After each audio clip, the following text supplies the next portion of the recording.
And we're live with another episode of What the Fuck. I don't know if fucking Buddha has anything to do. Buddha, just chill. I think we're in some dark places right now. What's up, everybody? I am the hostess with the mostest, the High Priestess Phoenix. I am your spiritual healer, teacher, shaman, seer, oracle, lightworker, starseed, earth angel, mystic, medium, psychic, witch, yogi, guru, evangelist, North American Sybil. I am your messenger God, the first child of God, the LILITH reincarnated. In order to keep up with me, you have seen what I posted in my community page, my latest live video, and anything in my shorts. Something strange just hit real hard. At first, I thought I knew what it was, but when I got the second side of the story, now I'm very convinced that this could be magical attacks. Really? Let me explain. I'm going to get a book out. That's why I said, let me go live, because I don't have the answers, but the Holy Spirit will tell me. What happened? Let me take a minute. I can only tell you part of it, and that's where I needed to know what happened with the second part. I witnessed something crazy, and while I was witnessing something crazy that was happening with me, simultaneously something was happening up here in my house at the same exact time. Is it me? I don't think so. I don't think it had anything to do with our family. I think we just witnessed it. Really? Yeah. And while I'm saying that, I'm bringing out Jason Miller's book. It's a Witch's Defense Manual, Protection and Reversal Magic. This confirms the effects of magical attacks. I said for 3 days, I said I was going to do a teaching on reversing a hex, a spell, or any of those magical attacks. I'm going to turn straight to that. But at the time when I saw what was happening, I pulled out my Lightworker's Oracle to confirm what this person was experiencing. What I thought they were experiencing was nothing more than an alchemical mutation. But as I got more information, I think there was something else going on here. Really? Well, I mean, I witnessed it firsthand, and I was like, no, this is what you're experiencing. And I read it to them, and they're like, no, that was totally... But then I realized something else happened. Give me a minute.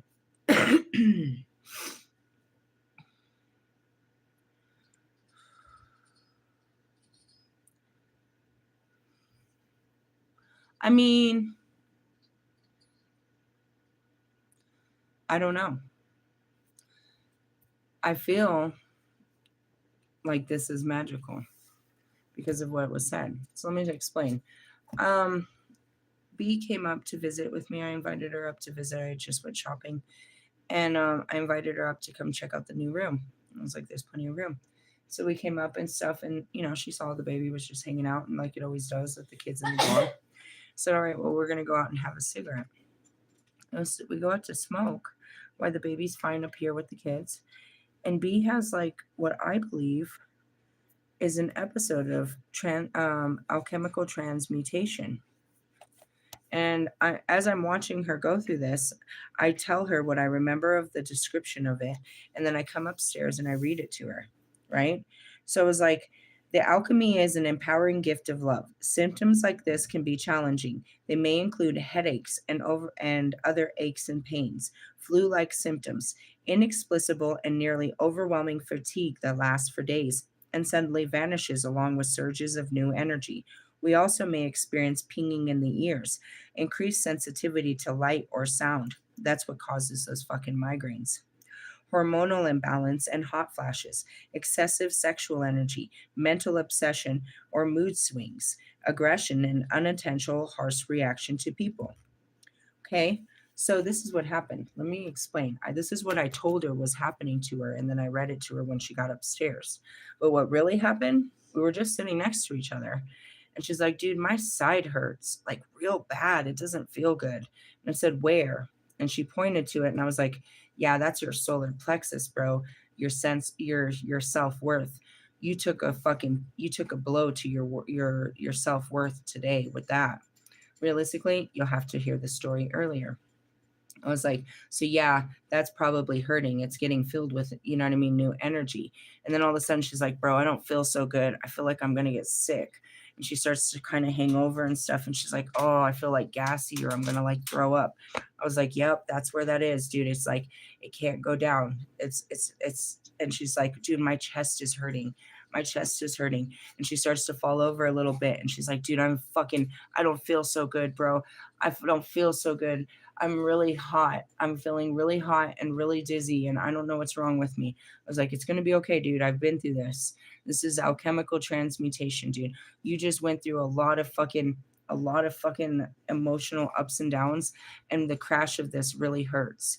Your body was on survival mode, bro. It was all tensed up, and now you're starting to relax and everything is hurting. I was like, it's going to pass. And she's like, lifts her head up and she's covered in sweat. I'm like, calm down, dude. It's going to be okay. I was like, just like Jesus, this too shall pass. I was like, they're going to tell you it's something cool like fucking menopause, but you're still going to get a period. And we started laughing. I was like, dude, you'll be okay. She's like, I don't know what's wrong with me, dude. I don't even know what this is. I was like, did you eat the food? And I started laughing. She was like, it's the fucking burritos. I was like, nah, bro. The food here is cool. She's like, yeah. And I was like, when you feel better, we can stand up, but I don't want you to stand up and get more dizzy. Just take it easy. She stands up and she starts to feel better. So I grab my shit and I put it down, and she walks and she's starting to feel immediately better. And she's like, dude, I don't know what the fuck that was. And I keep reassuring her, dude, I have lots of those. It happens after I'm doing any kind of shadow work, bro. Anytime I'm doing emotional work like that, dude, I crash real hard. That shit happens to me. It'll knock me out for days. She's like, really? I was like, I swear, I'll show you when we get upstairs. I have a book. So we get up here. My daughter has this spaced out look. She's like, something weird happened up here. I said, what happened? She said, Nana started acting weird with the baby. I said, what? She said, yeah, she started treating her like a small animal, and she was sniffing her and you know, like biting at her and stuff, and trying to, like, you know, smother her.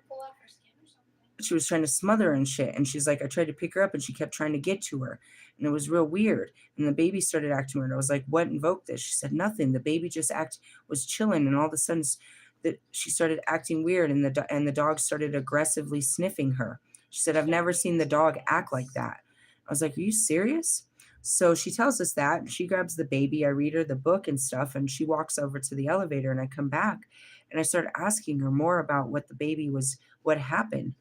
And I try to explain to her and her baby are seriously intact energetically. That energetic cord hasn't been severed. If anything, it's stronger than ever. Realistically, if the baby was up here crying hysterically, she would have had an inner sonar that I still have with my son and my daughter that would have gone off that said, something's wrong with my kid. I got to get to my kid. My kid is calling me. My kid is calling me. So I believe what happened to Beatrice outside, why did I call her Beatrice? Beatrice. Exactly. That's not her name. The baby was like saying someone's name. So it was really weird. Whatever fucking hit B outside, I believe the baby picked up on, and the dog fucking sensed off of the baby, because she said the dog started acting real strange around the baby. And I've been here. The dog never acts weird, but she says it happens the same exact time. Something very odd is happening to her mother right outside. We're literally, because I'm in the front of the building now. So I'm right in the front of the building now. So we're literally outside having a cigarette that they could smack on the window and we could see them. Right. And so at that moment, I believe whatever fucking B was experiencing energetic, her baby picked up on, and the dog zoned in on immediately. According to Amelia's definition of how the dog acted, which we've never seen before, was overprotective of whatever was on the baby. Amelia thought it was a ghost, the way the dog was acting. Now, me as a huge spiritual being and shit, and I work with all this spirit and shit, you would think that I would recognize my dog seeing ghosts and stuff like that, but it doesn't do stuff like that. And she said that it was simultaneously. B is having a fucking total energetic breakdown. Something has hit her. And I think it's just the light. But whatever has hit her is also radiating off of her baby and making my dog freak out. What the fuck is that? It's not of the light if my dog was freaking out like that. My dog doesn't, and it's coming off the baby. But here's what's weird, is the baby was doing it the same exact time that B was outside having whatever hit her. So that's why I believe it was magical. Why do you believe it was magical? I'm going to pull out this book because this tells the difference between different types of attacks. I'm going to magical. Oh, we went to spirit guardians. Not right now. We want to know about this magical attack shit. Really? Where are we at in this? Recognizing attacks, chapter 1. Source of attack. Offended a spirits. I don't think she offended a spirit. Occult ambience. I don't think she's in any of that. Broken vows. Apart from experimentation, there is another way our practice can return against us and surprisingly few people consider. This is breaking a magical vow. Vows are made during initiations, self-empowerment ceremonies, or even solitary promises made to the gods and spirits outside of formal ritual will rebound upon us and manifest as an attack if broken. When you break a cord, yeah, these are unbreakable vows that you made in past lives, and now you're about to break it, and it's gonna hurt. It hurts both parties. Really? Maybe. I don't know. Whatever happened, dude, it was energetic what hit her, and it was transferred to her baby. She was saying some weird, like, She said the baby just started acting strange, and then the dog sensed it. And that's what happened to be. I was sitting right next to her and something hit her. And realistically, did I feel it? she started No. calling mama. She like started, the baby started like mom, mom, mom, and then she started going cray Cray, bro. And I didn't know the whole story because, again, as soon as B came and got the baby, I walked her down on the elevator. I just came up and questioned her. She told me all this, and I was like, let me get to the books. To cite an example from my own life, when I was 17 years old, I was working my way through Donald Michaels Craig's excellent textbook, Modern Magic, and I decided it was time to perform his ritual of magic obligation. This is don't do other people's magic, which is based upon an oath of the Wolfman. What kind of shit have you fucking tied yourself to? What is this? Jesus can set you free, is what I heard. Atipus minor. Atipus? I don't know. From the Hermetic Order of the Golden Dawn. In the obligation, I vowed to do several things, among which were the promises not to display my magical tools to non-practitioners, not to lie, and not to spread rumors. In my youthful exuberance, I made these promises, and I don't know. That can't be what she did. Really? Let's see. Identifying an attack. Banishment rituals. I'm not sure. Something hit her. It could have been just a dark energy. And that's, you know what I mean? Like, I don't know. I never seen what I saw. I mean, what I saw in her, I thought I recognized. But for it to have an effect on someone outside of her, possibly. I'm seeing Russ. God said to me that Russ can sense when I'm in the dark night of the soul. He knows when I'm in the dark night of the soul, which is convenient because when I'm in the deepest dark night of the soul, I see his punk ass in there. I feel this obligation to apologize to you. Feeling this need to be nice to you. Oh, don't know where that's coming from. But anyways, he told me that I could sense that. There's things that I can sense, you know what I mean, through my children, through other people and stuff like that. There was an energetic transfer of whatever was going on with her that gave off in the baby that the dog sensed. Enough that, you know, and what's weird is why didn't you call me? I came back in for my phone in case there was anything. And when she came out of it, she's like, I got to get my baby. That was her first instinct. But she's just a good mother. She says that all the time. We'll be having a cigarette, and halfway through the cigarette, I got to get my baby. Really? Yeah. She's just always there. So that's why their energetic cord is so close. Really? Yeah. People who don't practice magic are probably more likely to think that they're going crazy than to think that they're under a magical attack, even if they do suspect occult reasons for their troubles. I don't think that. I don't know. I'm not really sure. As my understandings to this, my priestess friend, what is this? I know a priestess with 30 years of practice under her belt who was attacked a few years by her by her lover's ex-wife. It's typically who does that type of shit. Really? Yeah, it's always somebody, you know what I mean? Some hateful fucking bitch. Really? I mean, seriously. And they accuse me of such things. And that's Fominach. I don't want to paint the tradition of an ex-wife followed as evil, but it is not. What is it? I'm seeing the house of Gucci. That was a great story. Me and my witch friend are gonna fucking curse you. Hey dude, I don't do that shit, bro. I'd rather heal you and let them live the cursed life that they've already created for themselves. I'm not really that kind of witch. But in essence, if I get too much on your side, I start thinking bad thoughts and bad things. Control the thoughts here, people. Realistically, I mean, they might get herpes if I think about it. Do you want to think about herpes? And what happens if you can't go back to him if we give him herpes, you know? Long-term effects. If we didn't do this from the heart, we're gonna get herpes too. So let's just not play with dark magic. Realistically, yeah, it's always some fucking bitch that wants revenge. Like fucking Russ's mom. Sorry, you dark priestess. My priestess friend fell very ill. She lost her job, lost her students, and damn near lost her house. She had all signs of psychic attack, even a very probable source with motive. And that's what it is, too. What happened to me? Oh, shit, bitch. I went under magical attack, and you could say I didn't win, but I was. I was consuming the bullshit. Realistically, I mean, I can take it. You probably can't. And that's what it was. It was pushing me. Mentally, you couldn't push me. You couldn't push me mentally. You had to magically push me into my darkness, only so that you thought I'd be consumed by it. You never thought I'd consume the darkness and come out so fucking powerful. So, magical attacks are, and that's why I said I don't teach the reversal of magical attacks no more. Why? Because it only makes me more powerful. A magical attack is supposed to send you into your darkest places so that you'll lose your mind, your job, your this, your that.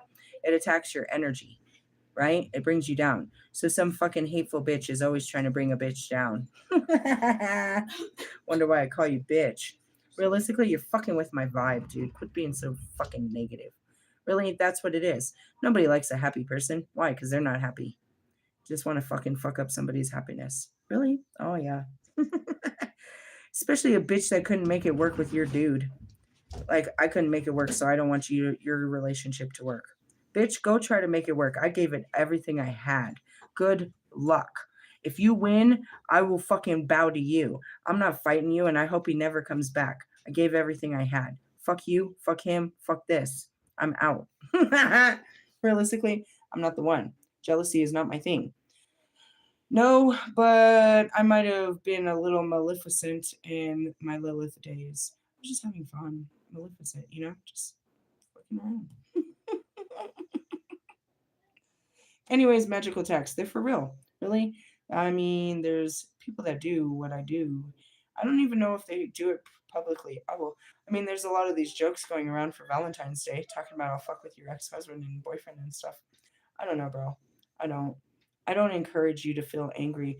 I don't encourage revenge. I don't encourage it. I'm not really about it, dude. Let's just get over it. Let's just move on, bro. Fuck them. Really? I'm not really with that shit.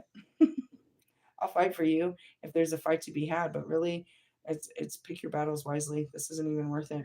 Not unless you really wanted. If this one's really worth it, then fight for it. But they're not usually worth it. It's not worth the battle. Anyways, in general, I think it's good to keep two things in mind. The first thing is that no one is impervious to psychic attacks of some kind. Basic banishing shields and amulets will protect you from most accidental psychic attacks. In general, maleficent energies that you may encounter. And that could have been it too. She could have just encountered something under the moon. She's never out at dark. And I'm all pointing to all the planets. I was like, look at the planets. You're never out here. Do you see that one? She's like, dude, you could totally tell it's a planet. I was like, I told you. And it's really cool because you could watch it go across the sky. She's like, dude, I used to sit out at night when my drug days and stuff. I was like, yeah, it's pretty cool. And that could have been it. Those fucking planets could have just fucking beamed her up. Really? They said when it hit me earlier, I was like, what the fuck am I dealing with? I was like, dude, is there some kind of fucking Mars energy or some kind of Scorpio energy? No, even worse. We have Mars and Pluto aligned, which is exactly Scorpio and fucking Aries. Death, transformation, the most hideous fucking energy. If there was a devil energy, it would be those two aligned. Like, fucking seriously, though. So that could have been it too. She could have just been outside. She's never out after dark. Are you serious? I swear to God, bro. I don't know if she'll stay out later when it gets later, but typically no, bro. She puts her baby down at 7 o'clock and that's it. They wake up bright and early and they have a baby schedule where they don't sleep all night and shit. But that's what allows for that. So she's never out at night. She has like her last cigarette at 5 and bye. Really? Mm-mm. She got to see the moon and a couple of planets while she was out there and they fucked her up, I think. Something did. I just saw it. And she said she got all these hot flashes and I watched her start sweating. And my daughter said the same thing happened to her. She's like, I just started getting all hot and sweaty. And I'm like, what the fuck is going on around me? How come I don't feel this? So I went straight to the books. They will even protect you from the most intentional magical attacks, but no technique is foolproof. No matter what level of initiation you possess and how powerful you think you are, you are not impervious and should bear that in mind. And that's even me. I was like, dude, I took massive magical attacks, more than I let people know. The only one that truly know how many magical attacks I took was Marshall, because as they were happening to me, I would go tell him. I didn't want to make a big deal out of it because then they knew they were working. Really? Mm-mm. But I was getting fucked up. And I knew it was because the spirit guides, I'd ask them, what's wrong with me? And they would show me. Later, it got to the point where I could literally see them come in the room and drop on the floor. It was like it was flying in the air and I could just see this energy fall to the ground later. But then I could tell you at Mr. Plum's, he let the most painful magical attack loose on me. I set myself up. I told people that I was struggling with poverty mindset. So they sent this fucking poverty spell at me, bro. And that shit hit me while I was standing in front of Mr. Plum's. And I knew it was because I saw the spirit guides. I saw everything, like the whole sea part, and this fucking thing come and hit me. And Mr. Plum never seen anything like it, dude. I went into a whole state of hysteria for like 3 hours. I was like, he's like, are you all right? I said, it's magical. I have to wear this off. He watched me cry. He watched me panic. He watched me freak out about money and about what am I going to do and what is my future and I don't have anything and all this shit. Went fucking delirious for 3 hours. I knew what it was. I had to just stick it out, bro. This too shall pass. Really? They make people go crazy, bro. I would never do that to you. And I took hella magical attacks and I tell it lightly, but it's not a light joke. I lost all of my back teeth from magical attacks. What was it? They were trying to bind my throat chakra. My most powerful chakra is my throat chakra. Well, no, that's how I create all of my energy, everything out of my mouth. So they were trying to bind it because the more I spoke truth, the more I exposed them. Shut her up, shut her up, shut her up. Imagine, you know what I mean? Epstein, he knows everything. If you don't shut him up, he's going to take us all down. Shut him up. So they kept going to bigger and bigger practitioners. And that's why they call me something like a cult buster. Really? It started out with one that couldn't handle it. And they kept going. And why do they keep going? Because of the fear of what they sent. They sent death. And if it doesn't get me, it's going to get them. That's why I started having to take it. Really? I couldn't send it back. It was going to kill somebody. It was meant to kill. But it wasn't going to kill me. It would have killed you or somebody else. Really? Mm-hmm. I swear to you, I've taken on serious magical attacks. I used to tell Marshall, bro, they got me, bro. I swear, I'm fucking dying. I'm in so much pain and I'm losing my mind. And I know it's magical and I can't get out of it. Really? Yeah. Really? Yeah. But that's why you have to spend all that time like I do, keeping your aura clean, keeping your fucking crystals, keeping yourself a fucking anointed, washing your fucking energy. What do you think I'm doing all this for, dude? I'm okay and then I'm not okay and I got to do stuff which is self-regulating, which is not drugs, alcohol, or women or men. I have to do spiritual techniques all day to keep myself at peace. Just peace. Really? And that's what I was saying, dude. I could go outside and that shit could hit me in a wind. I can be riding the elevator. I'm fine. And then I get around collective energy. My chakras are shutting down. I'm getting headaches. I feel like I can't breathe. I feel like you need to put me in a wheelchair and I'm about to pass out. I'm getting sweaty. I'm going to throw up. I have all these there's too loud. I can't think. Get through the store. Hurry. I can't breathe. There's too many people. I've experienced that a billion times. So when she was experiencing, I was like, dude, I've done this. I was like, just breathe, dude, it'll pass.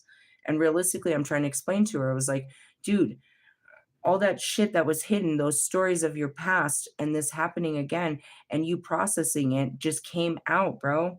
You're letting it out and it's hurting your body as it's coming out. It's physically coming out of you, which is your feelings. Really? Yeah, that's what I experienced. But for the baby to pick it up, that was weird because when I'm going through my shit, it's in my energy, but they share the energy. And my dog sensed it as something. My dog sensed, according to my daughter, she sensed it as a threat. There was a threat upon the child. Really? Uh-huh. She said she kept barking at her. When my dog barks, I told you this a billion times. She's not a protective dog. She barks in fear. Oh, oh, meaning something she's screaming for her life. That's that hound dog howl, right? She's screaming, "Help me. Something's there. Something's there." She's notifying, not going to attack. She's like, an alarm system and she's scared. Realistically, and that's what she said. She was sensing this off of the baby. Something about the baby freaked her out. Really? Mm-hmm. And that's where I'm like, what was it that hit these two? Really? Yeah. And you're like, no, they came into your house. Bro, there's nothing in here. No? And they've been in my, if that was the case, it would have hit them when they were in my altar in my other rooms. You know what I mean? They've been in my room before. They've been around my dog. It's not like they caught something. We are in a new space and who knows who was in this space before, but I had my altar. I didn't even let anyone come in the room. I set up the altar in the room while we were still staying upstairs. I wanted the altar to clean the room before we ever came in the room. Really? Yeah. That's just how it was. You know what I mean? I opened the gates before I walk in the door. Go in there, Holy Spirit. Make sure everything's clean in there. Really? So it wasn't me. You can't say it was me or anything attached to me. She went through her own thing today, her own thing. And that's what I thought she was just purging the release. You got to understand when you go through this, dude, this psychologically, and what she went through today was trauma. That was a traumatizing day. She found out that the man she loved, that she was trying to create a future with, is having a baby with a fucking woman he doesn't even know. It's an Usher song and it's not funny. It ruined her from the inside out. And even though I was talking her through it, finally, later on at night, she starts to relax and it hurts. Now her body can't hold in that tenseness. It's like wearing armor, right? You're in survival mode. You just took it's Forrest Gump. He had been shot and couldn't even feel the pain until later when he relaxed. But in that he was in hyperspeed, he was in adrenaline rush and just trying to make it through the day.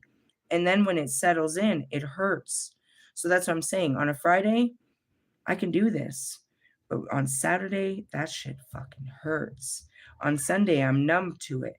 On Monday, it hurts again. It hurts twice as bad. Really? I do it all the time. And on a Wednesday, we have a light one. And that's what I told her. This is just preparation. You didn't hear it from him and you didn't hear it from her. But you're really going to get it on Friday.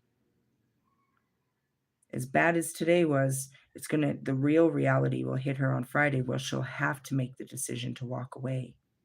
She was already trying to, and that's where it is. A part of you, we've been reading this all week, a part of you has already stepped out of the room.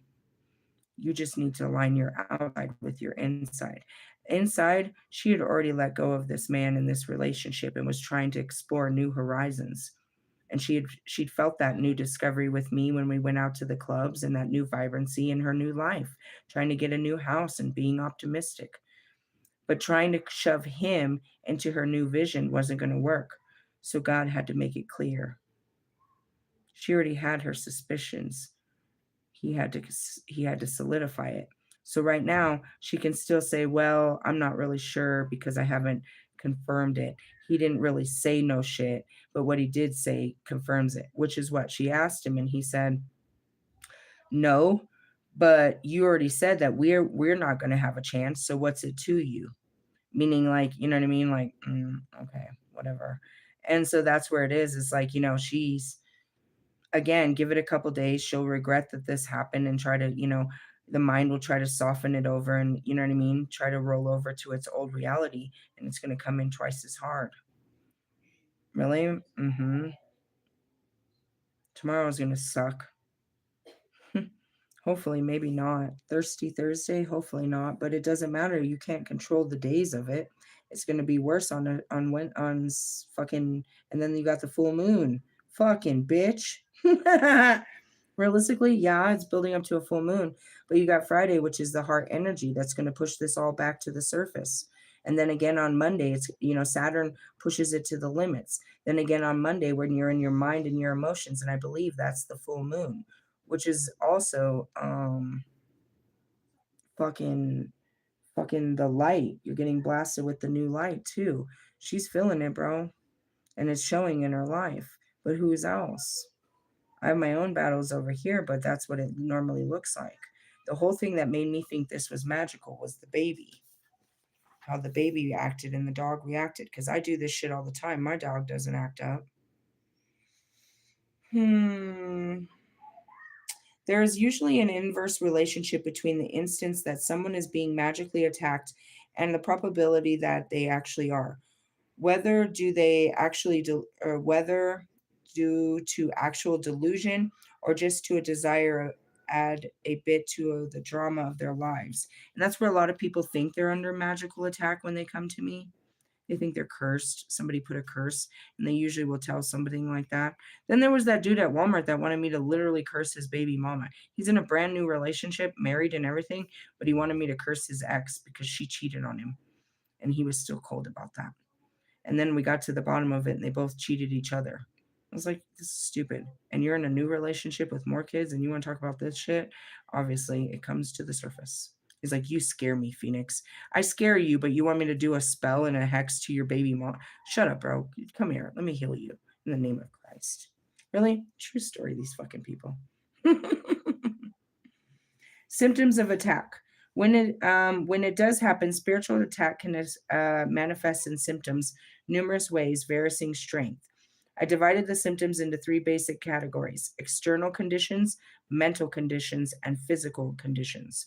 She wasn't having a mental, she was having a physical. Really? External is when your life is falling apart outside.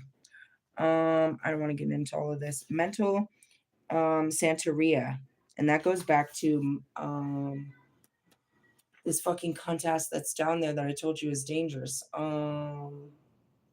Santa Muerta. And that's where Santa Ria comes from. Santa Muerta is something dark. I already told you I did one of her offings and fucking the devil himself appeared in my fucking DMs. You scary motherfucker. I know this shit's scary. Really? I mean, seriously. When I ask God, it's a no.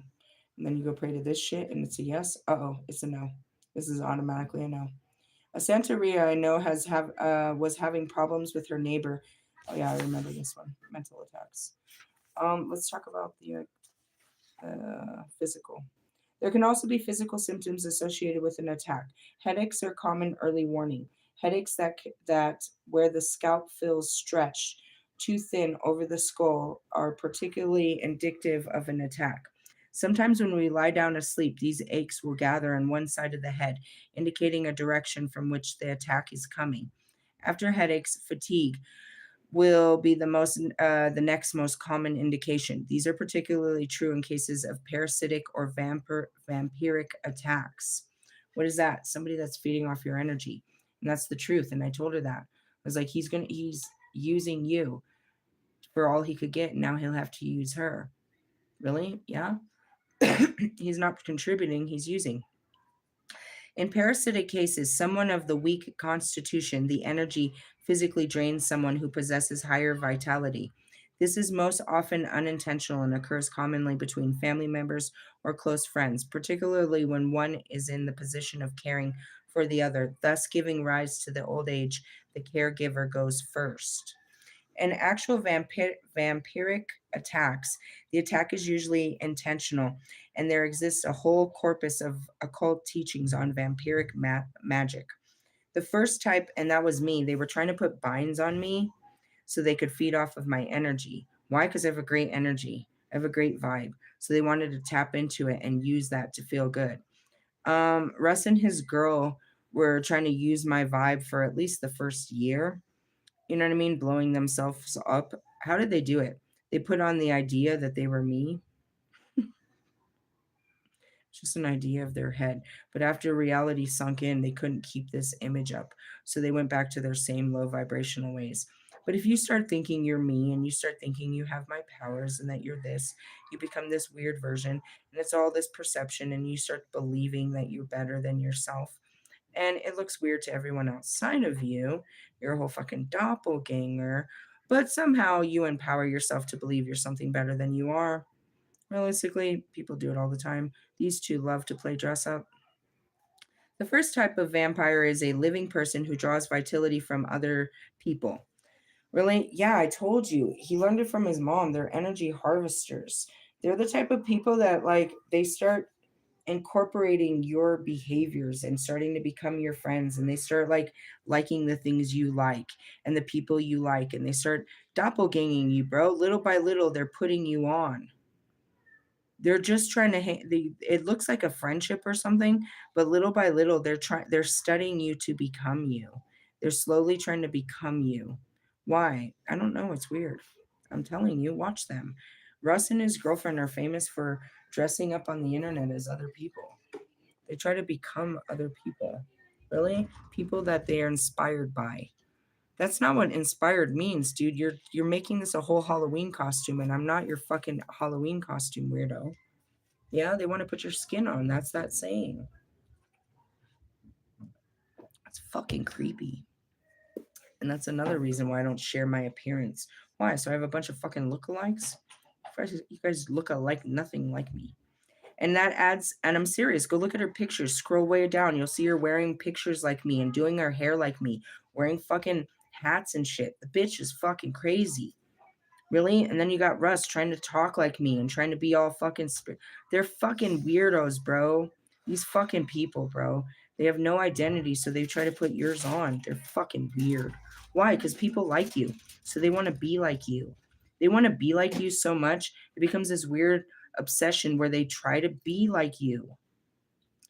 Seriously? They go too far, bro. It's weird. It's scary. It's scary, bro. And I've seen it my whole life. I'm seeing fucking Gabriella. Bro, she was trying to be like me, dude. What the fuck were you doing? Did you get married and have a baby just to be like me? You're fucking weird, you fucking weirdo. Fucking weirdo. You need Christ in your life. Shit like that, bro. They're like, they want to be you so bad. I don't know if you've ever met them, bro. I meet them all the time. They're filth. They're weird.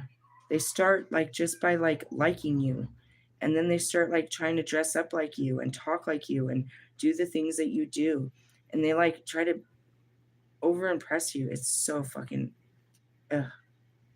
Anyways, nowadays this has become something of the countercultural lifestyle choice, and one can find many books on how to practice vampirism. The second type is a bit closer to the vampire legend that physical death can occur through special means, that the person has managed to fight off the astral decay or second death and sustains his etherical form by feeding on living people. When I was traveling through Budapest, I was told about the Magyar sorcerer who specializes in this type of magic. They would attach their spirits to living people and remain dormant during the day, but at night they could leave the host in an etherical or quasi physical form and feed. I've never seen them, but according to the literature, you can actually spot small, almost microscopic wounds where the vampire attacked. Fatigue is a common in common cases is a target that has been handed over to the dead. The famous is the Haitian voodoo, where it's called the what is this expedition mort. There are many ways to do it.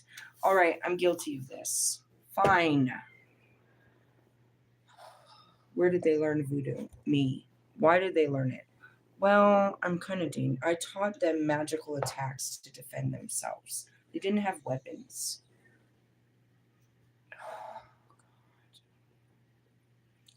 Our idea, that's what we did. We taught them how to defend themselves using magic. It was only supposed to be defense. It wasn't supposed to just use this. And that's why witches were hunted and killed. Really? Why? Because if they spread that, anybody could do it. It's the same thing that they were trying to kill Jesus for. Jesus gave the prophetic gifts to the apostles, who indeed were themselves able to spread the Holy Spirit. It wasn't limited to one person. If one person heard him, that one person could create 500 more. They had an infestation of magical powers they could not control, and they didn't possess them themselves. Really? Yeah. So I give you magical powers to empower yourself as defense against magical practitioners or just oppression in general, to give you that. And that's where magic came from. So as soon as they said voodoo, I was like, I'm guilty. I'm bridge. That's the spring equinox. This is what my season is about. All right? The fire goddess. But later, they stole my people and enslaved them in Hatia. So I became a vengeance goddess, and I taught my people how to fight using magic, how to rise up against the oppression, slavery. We use magic to fight back. And who better than to know slavery than women? We know what it means to be enslaved. So we use magic, all forms of magic, to protect ourselves and to protect, to fight off the world, to manipulate the world. Realistically, you weren't allowed to, as a woman, you had no gifts. If you could do it magically, then you could have a better life. But otherwise, no. Unless you were gifted with education and that was limited. And even then, you could be smart, but you could be educated but not smart. You're allowed to have an education but not be fucking smart. You know what I mean? You were allowed to have an education but not a career. You were allowed to have certain things but not go anywhere with it. It was very limited to the powers that women could have. So we learned to have internal powers, where we didn't have to have external power like men did. We could use our internal power, which was nothing more than a glare. We could use looks, feelings, subconscious, you know what I mean? Subconscious movements, manipulation, stuff like that. In the essence, women were silent. So in our silence, we learned how to be quite powerful, quite magical, where we didn't have to make noise. And in the quiet, we could actually move things and make things really happen. And so, as much as I say, you fucking magical fucks, you're out here hurting people, they're doing it because, all different reasons, but that's not where it came from. It was supposed to be, as I see this, we're in a lot of trouble here. The gifts of the gods were, I guess, were never supposed to be given to man because they were always going to be used for selfish purposes. But as the goddess that always gave the gifts of God to man, I did it to empower you, not to disempower others, but to empower you. When I gave them the apple from the tree of fucking knowledge and wisdom, which is known as the tree of life to this day, when I gave them that power of the gods, I did so to empower them, not to disempower them. But that's what happens. Once you become a god, you lose the true essence of what you are. And now you're just back to what you were. Realistically, going back to divinity, it's like, you had a bunch of lives and you want to live, you want to help them. You want to help them because you were them. You finally got off of life. You got out of the cycle of the rebirth of life. And your job is to make sure that other people have a better life. That's the spirit guides. So you're sneaking like Pac, and you're breaking the rules like Pac, like me, like the dark, like the watchers. You're teaching them things you're not supposed to be teaching them. You're just trying to make their lives easier. You don't mean to harm them. You're just trying to help them. And in essence, you're going against God because He wants them to learn a different way, and you're just trying to make it easier for them. I have to take back all the dark magic and replace it with light magic, but I also have to admit that where it all came from. It comes from dark feelings. All magic is just magic of God, it's the spirit. It's how you channel your feelings, using the elements, using your understanding. Most people don't do this in the light. They do it from a dark place. And they do it with vengeance. They do it with malice. They do it with anger. They do it with lust. They do it with greed.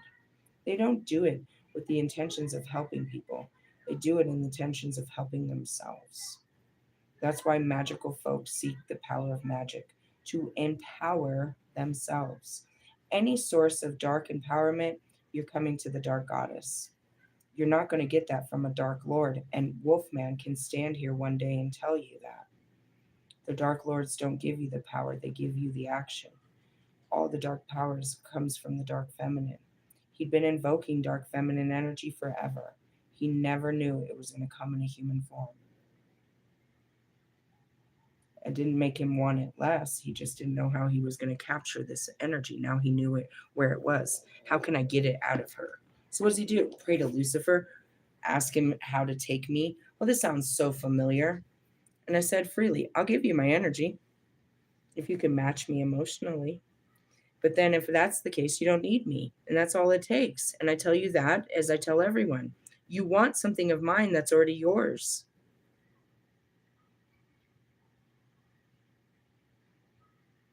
It's already yours. You just have to do the same work that I had to do. And some of you, not as much because you don't have as much trauma and torture and karma to overcome through hell. There are some people that only had a couple of devastating situations that happened in their life that they can work through. And they're going to be talking, in the highest level of light where we're over here still fighting our demons, still trying to repair ourselves while they're okay. Just how it works. You can't judge your healing by someone else's because they haven't been through what you've been through. And they don't know how long it takes to get over one thing, let alone all these things at once. Really? Yeah. So magical attacks are sent for all different reasons. A magical practitioner doesn't give a fuck why they're doing it. Really, at that point, they've lost any morality. They don't care because the whole point of what they're doing is to better themselves. They don't care who they harm. Really, it's in the beginning. Every magical practitioner, just like every kid, don't do this or something bad will happen. The more they get away with it, the more they think there's no effect to this. Well, I've gotten away with it and nothing bad has happened yet, so I guess we're in the clear. I'll just keep doing it. People don't stop until they're caught unless there's a consequence, which goes back to Buddha, which is cause and effect. You can be doing magic your whole life until you meet me. And now every bit of magic, that's Stephanie, every bit of magic you did before me, the goddess has come to claim judgment on. Really? You did it in my name. You harmed another in my name, and that's not why I gave you the power. And neither did Jesus when he gave you that book. You're persecuting and judging people when he said, judge not lest they be judged. That's why he's coming after you. That's why the whole divine is coming after you, because you're using our names, the name of love, to harm others. That's why you're in hell. Really? Yeah. So go back to someone like Russ. Russ is being fed off of by his mom and everyone magically. And I come in and I say I'm his twin flame. His mom goes to verify it and finds out, no shit, that's his twin flame. And she's going to break him out of this. And you guys are fucked. She's going to expose all of you. Everything is about to come down. What does she do? Naturally, is try to stop it. So then she starts telling him that I'm a witch and I'm out for his money and I'm out for this. And she starts feeding him the idea that I'm her. She starts telling him, and he's watching me learn witchcraft. He's watching me learn all this. And I'm telling him, and I'm becoming vengeful too. And it's like, she's going to ruin you and she's this. And I'm out to fucking get him by this time. And so he believes that he's in the middle of this when really she's just trying to stop her fall. He's protected. Everyone else falls. He's coming with me. She saw the bigger story where he's happily ever after, and they're suffering for what they've done to him, which was use him and manipulate him his whole life, mentally, emotionally, physically, fucking financially, magically, realistically. Swear to God. She runs around saying that she's a fucking love and lighter and that she's an intuitive healing coach. This woman has she has a bachelor's degree in psychology and yet is all fucking twisted and, you know what I mean, lives off of her fucking rich son. The whole family's the Adams family, if you ask me. Really? Yeah. So I asked for a magical attack there, but that wasn't the only one. I told all of these men and whoever saw me tag these men for months that these were my men and I'm coming to collect.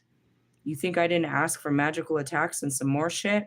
First thing they started was, let's go get a tarot read. Let's see if anything's true.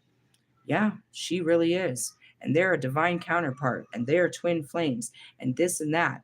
Can you imagine what that would mean to a woman that's madly in love with her man, and some lady tells her, this woman's about to take your man, and they're going to be happily ever after, magically happily ever after, rich and famous, power couples. They're going to change the world, and you're going to be left in destruction.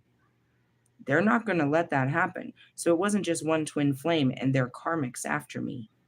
I proclaimed all my twin flames. I went after all of them. And I said, fuck your fathers. Fuck your fucking karmics. Fuck them. You're coming with me. Fuck them all. Oh, shit, were they scared. I asked for it. Realistically, I showed the men that I was here for them. And I didn't give a fuck what was hidden behind the fucking veil. I've come for you in the name of God, and you're coming with me. We're going to heal this world. Really? Oh, yeah. But anyways, that's how that works. So I was under a lot of magical attacks. If they started with tarot, how far did they go? Oh, I know a person. Really? Oh, yeah. There was tons of them in Nevada. That's why I couldn't do what I did. I met all kinds of them. Really? Mm-hmm. They do that shit. I don't know where they advertise. I never looked it up. Have you guys ever looked up somebody that does hexes and spells? They do. Then they'll turn around and then have the person, they'll send a fucking note to the person and have that person, they'll double fucking dip and take the hex and spell off the person. They're getting paid off of both of you. Really? They'll send the curse and then they'll come through with the antidote. Fucking assholes. Really? They don't care. They don't care. They never got caught. It works for them. They're making hella money off of this and they feel powerful because they can run around telling people, and you're running around telling people magic works. So they feel like they're fucking all kinds of magical. Realistically, they're just paying off of people's shadows. That's easy enough to do. You don't have to be very magical to do that. I don't even have to mix together anything to fuck with your brain. If I wanted to, but why would I? When I know what it feels like to be stuck in your head and just wishing that you could get out. When I know what it feels like to be crushed in your feelings, praying to God to take them away. Why would I put you in there when I'm spending weeks, days out of each week crawling out of there? My job is to get people out of there. Whether they do it, you know what I mean? Whether life has done it, a lover has done it, your job, your parents, whoever. I'm here to get you out of there. Which is what? The dark night of the soul. They shove you in. I needed the magical attacks to push me into my dark night of the soul. Realistically, no, because nothing could penetrate the outside. I was unfeeling. Really? No. You can look at it. I didn't feel shit. I know. Am I supposed to feel some way about the fuck you're doing? I don't fucking feel no kind of way about it. Now I feel all sad for you. Jeez, Lewis, do you know how bad Roscoe's death affected me? I probably cried harder than you, and I never even met the dog. Seriously? Oh, fuck. I'll never forget that. I was walking into Walmart when I saw that on my phone. I just stopped on that bench and cried and cried and cried. Really? Oh, man. It hurt to be you. Really? It reminded me of when I lost my dog. Oh, told the whole story. Really? Yeah, you guys make me sad. Make me a lot of things. Oh, shit. Anyways, they would attach their spirits to living people. And yeah, let's not think about this. Fatigue is also common. Haitian voodoo. Yeah, that's where I did tell my sins. There are many ways to do it, but typically something of yours is placed in a graveyard of a spirit willing to do the work. An element form. That's why they'd be stealing your underwear, ladies. Where are my underwear? I don't know. You stole my underwear, didn't you? Grave of a spirit willing to do the work, and an element from the grave, usually dirt, is planted on you or your home. And that's it. My house was cursed. My house was super cursed, not just by the new people, but even my brother had cursed me. Really, I was stealing all my great energy so he could be abundant because he had bad karma. He was using me as a protective layer so God wouldn't come get him. Really? Yeah, he was tapped in. And that's it too. You don't understand that. You're protected by the dark goddess. Nothing in the dark's going to get you while you're around me. Yeah, that's why I don't have to fear. I'm not afraid of what's in the dark. I can see it. And that's what I said. What hit her? I don't know. I'm still not sure. Was it magical? I don't know. Whatever hit her, though, the baby sense, it hit the baby and the dog sensed. And I'm trying to figure it out. I wasn't here to watch the dog and the baby. I only watched her. And what I saw hit her is what I figure hits me every time. It came out of nowhere. It lasts for a little while. You feel like you're dying. You're not sure what's going on in your body. And then it slowly passes. And you don't know what that was. That's what it says in my book. Sometimes they last longer. But I had had so many of them, I'm witnessing her go through what I felt like I'd been through. It wasn't until I heard about the baby that I thought this was bigger. It could have just been an energy transfer and the dog didn't recognize it. But I don't know. My dog doesn't do that. I'm trying to figure this out. Classic warning of attack is to keep some silver in your shoe or around your neck. Silver dimes with holes drilled through them are famous for this in the southern United States. It is said that if you're under attack, silver will turn black. You want to know the truth? That's why I have to wash this all the time. This thing will literally turn black. It turns colors. It's silver. See? That's from attacks. Same with my flowers dying right now. Shit like that. It takes in the energy. I have to wash this all the time. It'll start to get real dark. It doesn't turn my neck or anything. Look, that's still silver. It's from taking attacks. I have to fucking clean it all the fucking time. That's how I know when I've been under attacks. I can see it. It catches it. Really? It sits right on my throat. Bitches, you ain't fucking with my power. Realistically, I mean, I guess I could... I'm seeing hand language. I guess I could express it in hand language, a bunch of fuck yous. But without my words, that's what you really fall in love with is my words. So stuff like that. Spiritual checks, yeah, stuff like that. So I always keep silver. You'll always notice a spiritual person always keeps silver opposed to gold. Why? We're just drawn to it. 925, to be honest. Only silver people know what that is. Let's see, you should keep an eye on your amulets. When protective amulets break or get lost, it's a sign that their protection has been breached. I always hang a Moroccan blue glass hazmat amulet to protect against evil eye from my rear view mirror. You already seen my whole altar at my car. It protects us anywhere we go. Really? It was always like that just when we traveled, let alone when we moved into it. You know what I mean? I didn't fear somebody coming up to my car and breaking my window or crawling in with all that scary voodoo shit in the fucking window. Realistically, you don't see Christ in there. And I'm pretty sure that's what happened up in the woods, bro. There was a brand new Xbox. I mean, it wasn't brand new, but I had an Xbox sitting on my fucking front seat. They broke the window and didn't take anything. They didn't touch anything, and they could have just at least grabbed that through the window. They didn't touch anything. They broke the window, and they saw all that fucking scary shit in my window and got the fuck away from my car real fast. Really? Wouldn't you? And that's it too. When they stole my blanket, what happened? These tweakers, dude, it's a long story. It happened at Chris's house. I called the police, so they ran out. They stole his car, and in stealing his car, they took my blanket. This was a blanket that I do every ceremony, that I've put in every graveyard since the day of my house. I was like, you guys are in deep shit. The fucking energy on that blanket is going to have you hunted down. Something terrible is going to happen to them. I don't know if they meant to because they were mad at me and they knew that was my blanket, but that thing was literally to hold dark energy in. I put a blanket down to hold the energy in, just like the fucking covering right here. It's like, you're fucking dead, dude. They're going to smell that shit. They're going to hunt you down. Because I'm going to be sending, they took my blanket. They took my blanket. I'm sending an energy. What do you think hears that, dude? The dark. I'll get him. I'll get him. We'll get him. We'll get him. I don't know what they're going to do to you when they find you. It's not like they're going to bring me back my blanket. You might show up one day all fucked up and say, I'm sorry I took your blanket. No, you're safe with me. But after you leave me, I don't know. And especially if you fucked me, then you're really in deep shit. Going back to the amulets and stuff. So in my car, I have certain ones that I don't keep down. I did keep my Cali necklace in there for quite some time, but it's been riding with me here in the hotel for shit, maybe since Halloween, to be honest. I remember wearing it on Halloween. Could have been before then that it's been here, but it usually stood in my car. Inside of there, I have this little, it's an evil eye and it's attached to my lapis lazuli, which is all for protection. All of that stays there. Different stuff like that, different amulets, but mainly this one. This is the one sometimes I'll even sleep. Like if I'm guided to keep it on during a nap, so be it, dude. I need to protect myself while I'm sleeping. Stuff like that. Usually, they were all the amulets were for protection in the beginning until I upped my levels of protection internally. I needed to put on, armor outside of me. Now I'll fight you butt ass naked, bitch. I don't need no armor or a sword. I'm barbarian like that.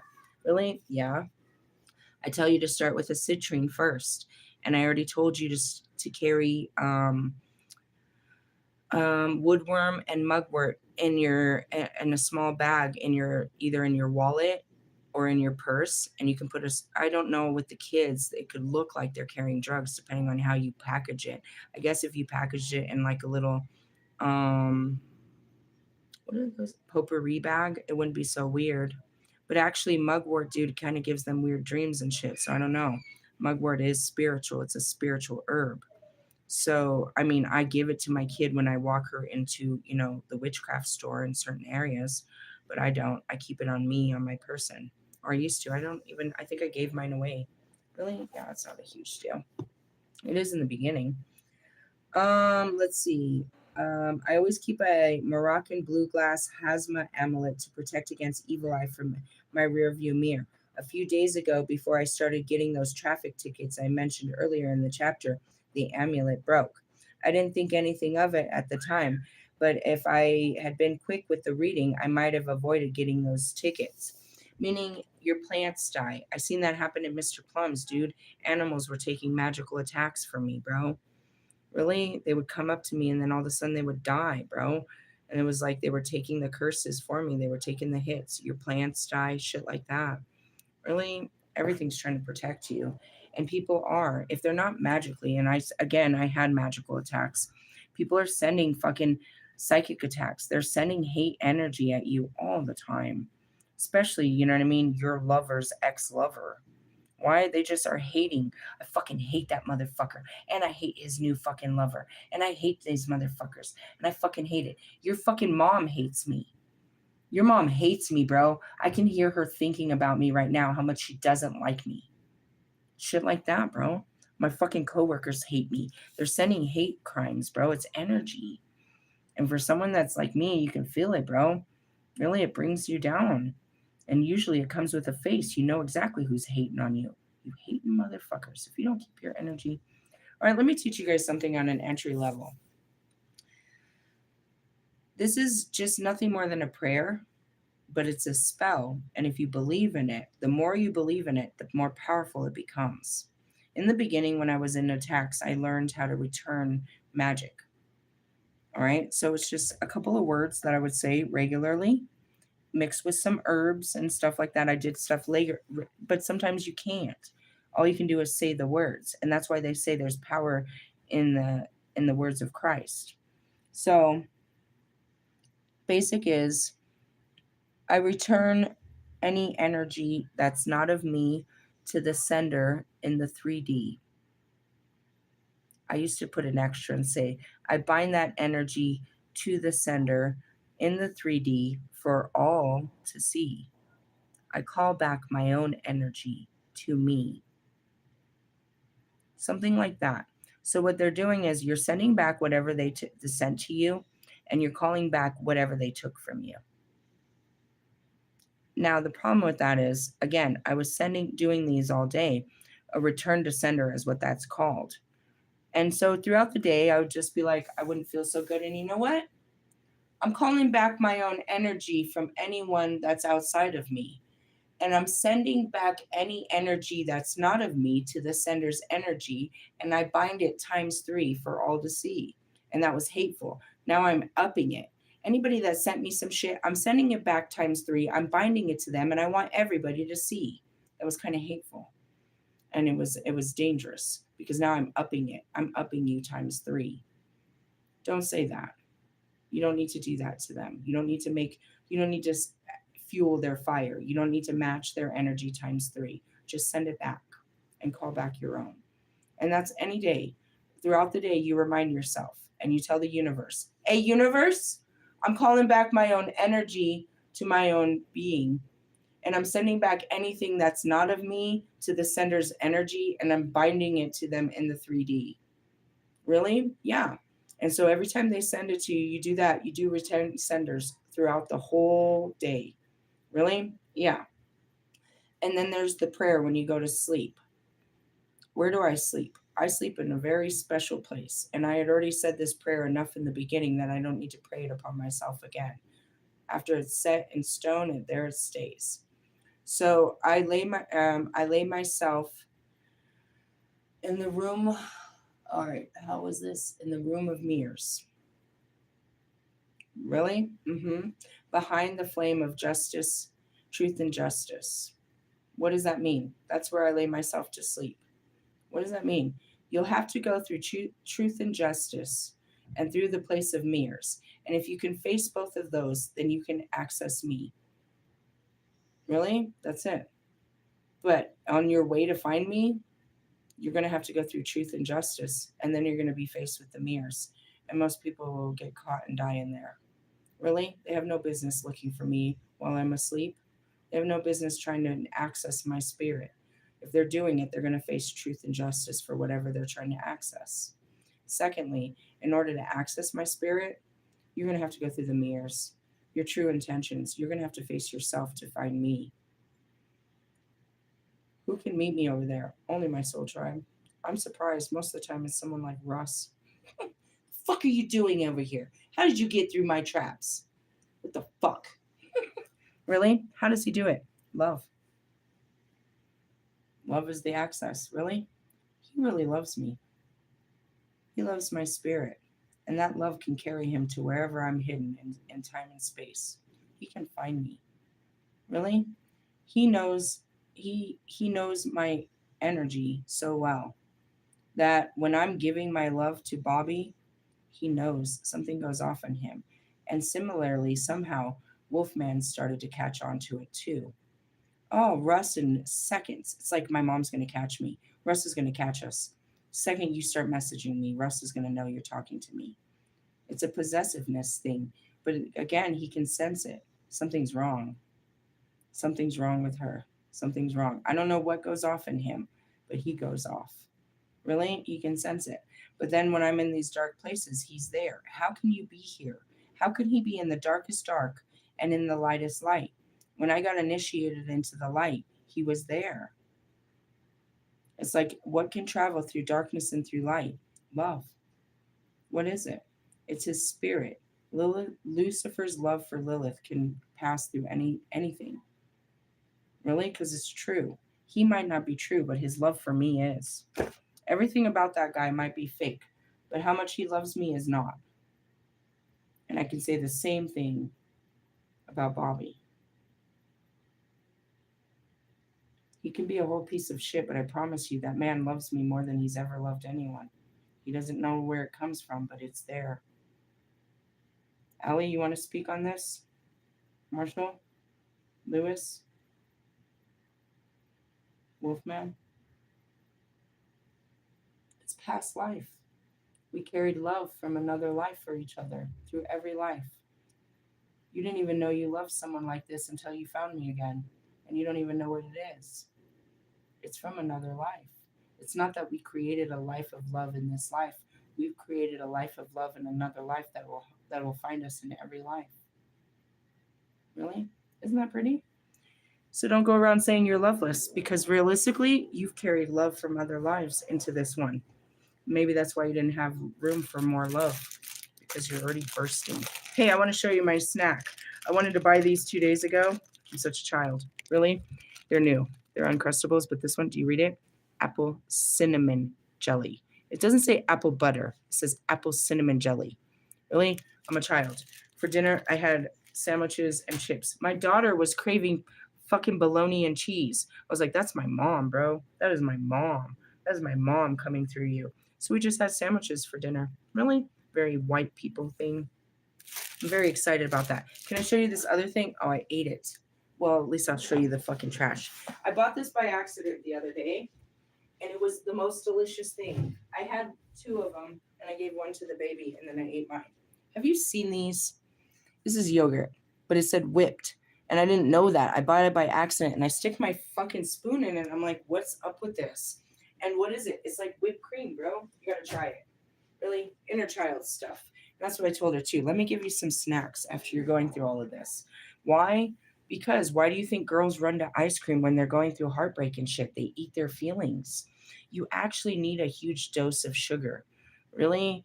Yeah, a, a spoonful of sugar helps the medicine go down. That's why when I'm doing shadow work, I sink real low and I need like sweets. They give off endorphins, the same feeling of as being in love. I don't really gravitate towards chocolate like that, but sweets, really. And I always say my go-to sweet is a peanut butter and fucking syrup sandwich. But I found apple cinnamon jelly. I didn't buy them sooner because I could only find them in a 10 pack, and that's a commitment. What if I don't like them? Do you have a 4 pack? No. How about 8? Fine. I hope everybody likes these. I haven't found one I didn't like. You know which one was really good? The honey. So I think this one's going to be good. It's new. I like new. Going back to magical attacks, I was going to try to teach you all that, but basically you just need to say the incantation to return energy, and you got to keep your spirits high. You know what I mean? You know that if you just went to a conference and that drained you, you need to do something to bring your spirit back up. Really? Which is what? I don't know. Turn on some pop music. Turn on some jams. Smoke a joint. Go for a walk. Something. Take a shower and wash it off so you can be yourself again. And that can happen anytime. If you go into a fucking flea market, you go into a hospital, go to the doctors, you got to do something. Oh my God, you scared the shit out of me. Stuff brings you down. You go outside and it brings you down, and your job is to not cope with it, but find ways to bring yourself back up. And that's where I use all these spiritual techniques instead of, just stupid shit like going to the gym. But even then, that's not just an answer. This morning I came out earlier than I have been lately, and I caught the security dude and Jazz. I haven't seen them for a while, and he was telling me this amazing story. He said, this weekend I did some. I was guided to go do a walk at Sloan's Lake. I was like, right? He's like, yeah. He was like, when I was walking, and he's like, I was doing something, when I walk, he's like, I listen to classical music. I was like, dude, I've gotten into that. I do it in the morning. I'll switch into some, as the sun comes up, I'll switch music, but I start with something light. He's like, it's really good for you. It really gets you thinking. He's like, I was walking and I saw all these people that were stopping and taking out their phones. And I looked up and it was a bald eagle. I said, at Sloan's Lake? He said, yeah, I got a picture. And he shows me the picture. And I'm like, bro, that is the highest level of spirituality. Do you know how many people go through their whole life and never even see one? And there it is. That's basically God in an animal form right there in the presence of, of you. He's like, it was amazing. I was like, dude, you should see them real close. They're like 2 feet tall. They look scary as fuck, dude. It's like, you don't know if they're going to attack you or what. They're looking at you scary and you know that they could kill you. Really? It's a big ass bird, bro. It's like one shade smaller than a vulture. This thing is enormous. And it's got a beak that could bite you, and it could kill you, bro. Some people have fears of just regular birds. This is a big ass fucking dude. Is a bird. Anyways, he was telling me about that, and that's what he was guided to. And we went through the cards. It told us to do such things, that we'd be guided to go connect with Mother Nature.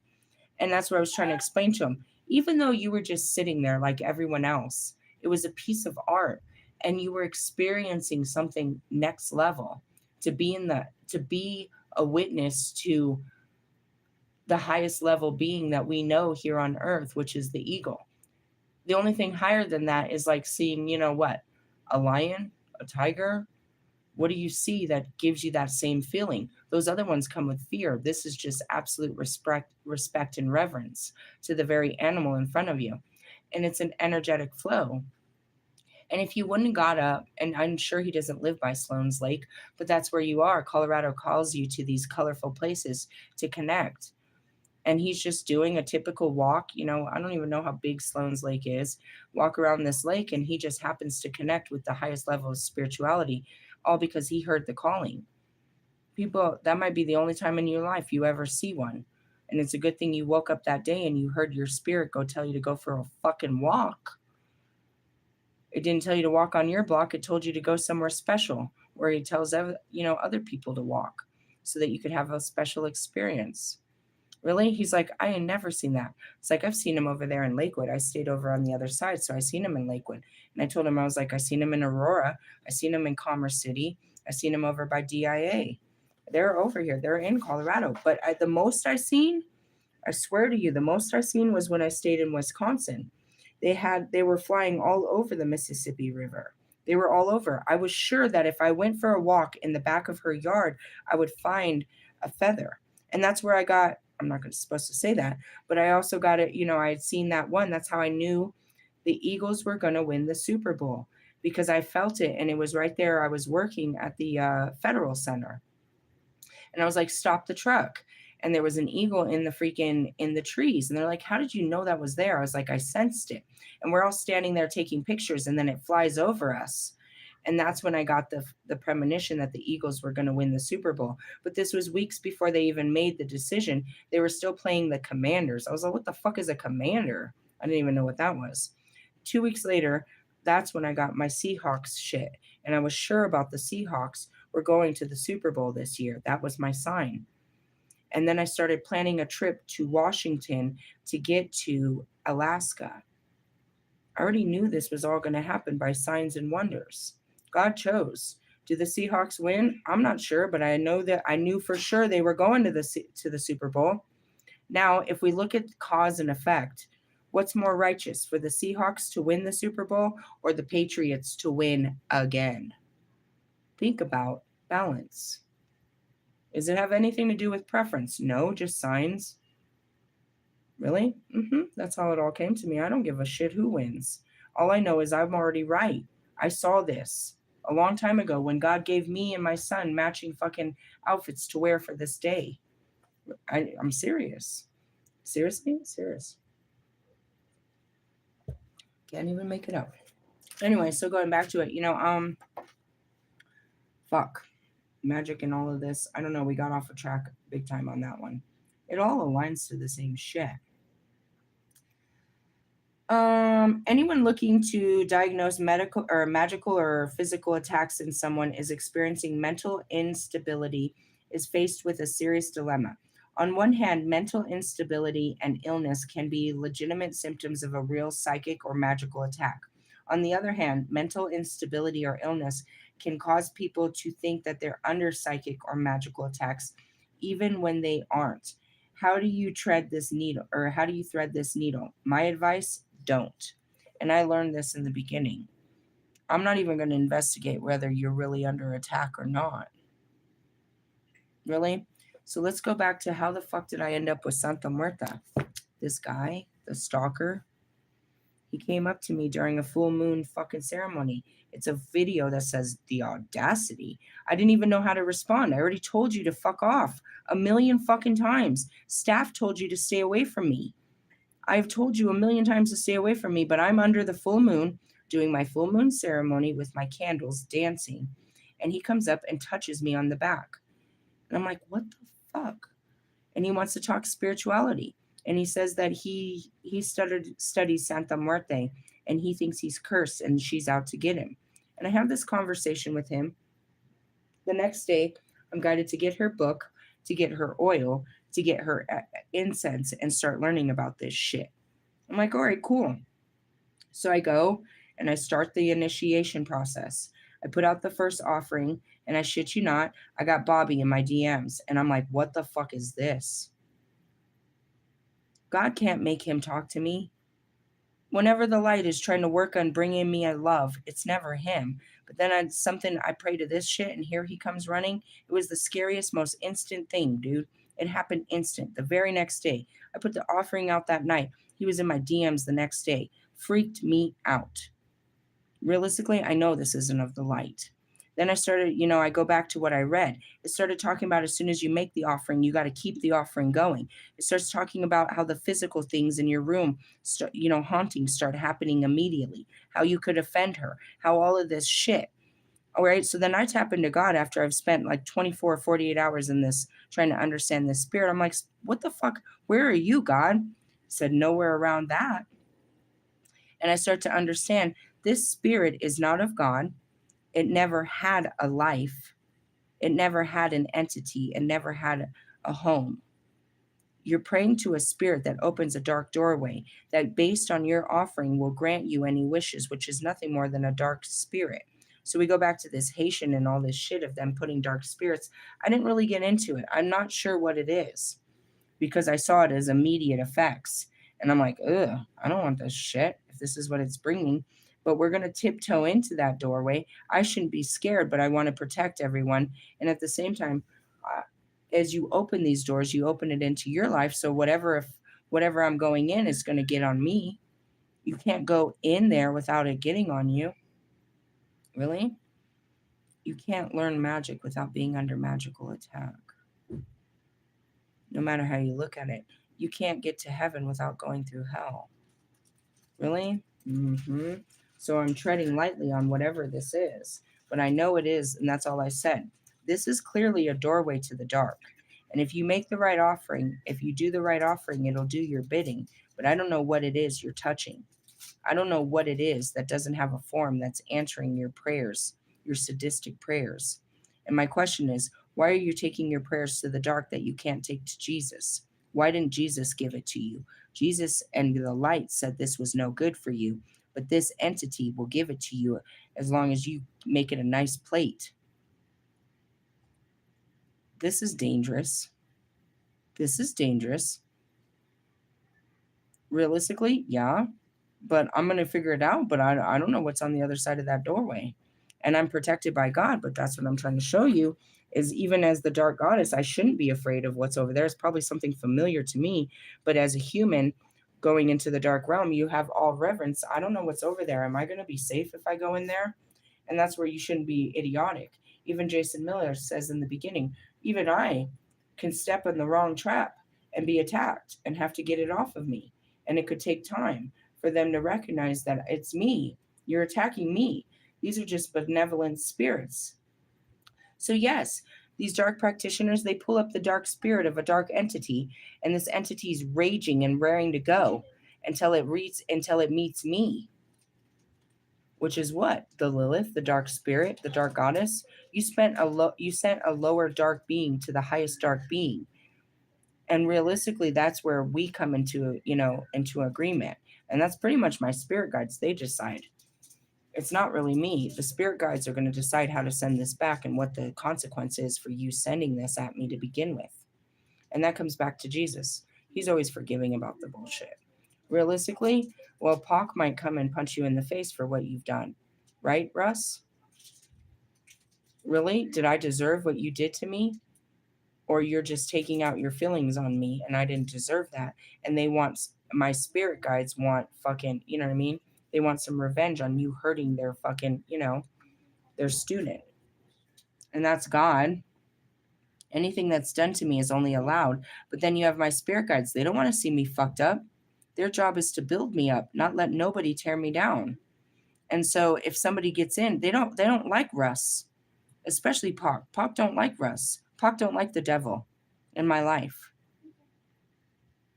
Is that okay? Okay. He's protective over me. He doesn't trust you and he knows what you're really up to. And so he tries to protect me from you. That's not a bad thing. Realistically, that's not a bad thing. That's their fucking job is to protect me from, the shit I can't see. Really? And he gets a little squared up with you. He's like, how fucking dare you hurt her? Really? Well, and that's just him. The other ones might go a little further. Those are just us. I don't know who's on the back line that's going to get you once we get out. It's like, yeah, and this is for the dark goddess. That's where I'm like, don't make me call Alistair. His job is to have my back. Don't make me call Alistair, bro. That's an avenging angel of hell, bro. If I've gotten to a place where I want vengeance, I call him. I don't take out my vengeance. Do your bidding according to God's will. Really? They want to play with the dark, I send the dark. I'm not sending the light to you. You obviously are nothing of the light. You wanted to attack me with dark, I'm going to send the dark fucking, the strongest dark demon that there is aside from me. Realistically, because I'm not doing the dark. Not this life. I had to sacrifice my dark powers. And when it comes over me, I got to give it away. Really? Yeah. That was earlier. I fucking hate men. I fucking hate men. You better calm that down right now. Don't do that no more. All right, all right. I don't hate men. I love them. They're so great. Give me a great man. They still hate you. Really? They're going to follow me into the light, but they'll step on your face and poke at you and fucking pull your hair all the way through. Realistically, they don't like you. They don't have to like you. DMX don't gotta fucking like you. He never did. Pac never fucking liked you. He doesn't like people like you. Kobe would never deal with a person like you. Out of respect for me, they will be quiet, not kind. They're not the kind of guys that are kind like that. They're not going to smile in your face. They'll be quiet out of respect for the work that we're doing, but they might kick you when I'm not looking. They might punch you. They might something because they don't like you. They're not really bullies like that, but they don't expect them to be nice to you. Them allowing you to be in my presence is about the most respect you're going to get out of them. Realistically, they're not your fucking friends. They don't like you. They don't even understand why I do. Realistically, that's just God. That's it. Why does it want you? God doesn't want you in my life. Why can't you see that? I've tried my hardest to put people like you in my life. He doesn't want people like you in my life. This has nothing to do with me. This is you. He doesn't want you and your bad works in my life. Really? Yeah. Most people are up to no good. It's like, nah, you can't have friends like that. Oh, come on. They're a great person. No, you don't know them like I know them. Fine. Do you know any of these people that are worth hanging out with? And he sends me nothing. Really? I mean, B's great. And that's where it is. These people, they've got good spirits. They just have broken hearts. A little bit of fucking egotistical ways. You know what I mean? They're not bad people. You guys are some fucking shitty ass fucking. All right, God. You're not shitty people. You just exert a shittiness, which is your ego, and they're all perceived. Like Eminem, he's an asshole. Really? Eminem? I could deal with Slim Shady, but Eminem, he's an asshole. He's a prestigious asshole. I don't like the image of Eminem. I like Marshall. I like Slim Shady. I don't like Eminem. Russ, he needs a new name. If there's something better than Russ, then I like that better than who Russ is. Russ is an asshole. He's an egotistical, fucking chauvinistic fucking bastard. That's not how God made him. That's just who he projects himself to be. Just like Kanye. What a blown up fucking bitch. That's not what God made him. That's not even what his mother made him. This is what happens when when they don't have family or God. They turn into, I don't know, whatever they fucking are. And that's like Wolfman. Is he a bad guy? No. He just gives off a bad vibe because he's trying to seem sophisticated and powerful, and he's just trying to be that. Stop being that. No, but they like it. No, they don't. Do they really? Ew. Realistically, I'm not going to stop being what people like just for you. It's not just for me, it's for you. People don't like this. Real people don't like that shit. Do you really like the shit that comes out of Russ's mouth? Allie, shut up. You're not helping. I was like, I like Russ. I know you do. I did too at one point until he became an egotistical bastard, a fucking know-it-all, a fucking chauvinistic, look at me. You fucking came back and that's all you're doing is sharing. That's what he did. He shared an interview of him being, so wonderful about him. And now he's sharing how he's, a gold selling, fucking platinum fucking selling, diamond selling artist. You sell out for gold and diamonds. What about the silver? They say you can get rid of a fucking vampire with silver bullets. I'm shooting silver bullets at you, bitch ass. You and your fucking titanium or whatever else you're fucking with. I'm just kidding. Love you, Russ. Douchebag. Anyways, I don't know what happened to her. I just know that it was simultaneously that something came over the baby that my dog feared. I'm going to do some more work on it.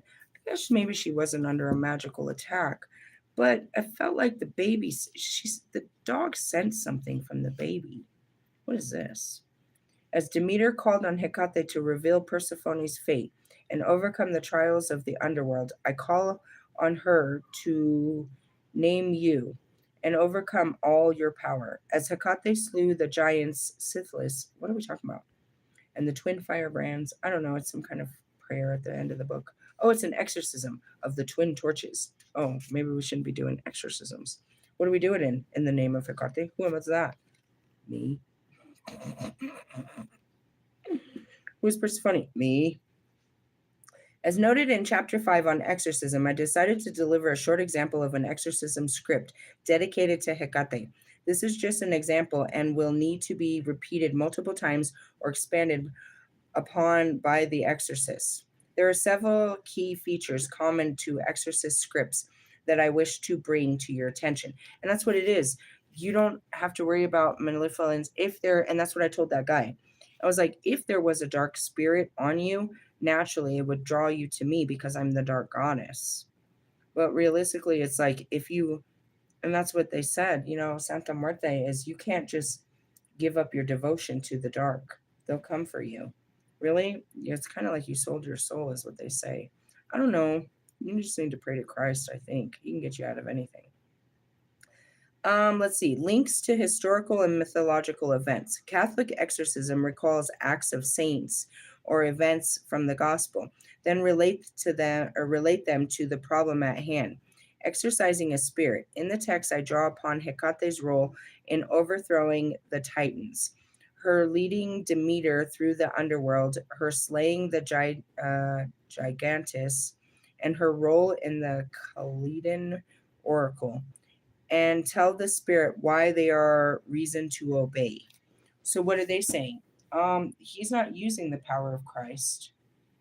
He's using the power of Hecate. And who's that? Me on the other side. Really? Mm-hmm. And that's why there's power in my name and my vibration. It's recognized. The spirits recognize who I am from this life or another. Really? Mm-hmm. That's why I say to you all the time, I'll see you on the other side. When you die, there's a feminine spirit waiting there for you. Who is it? Me, my higher self, my true essence of myself. I'm there waiting for you to walk you through this. But I'm doing it here in the physical because what? We're going through deaths and transformation here.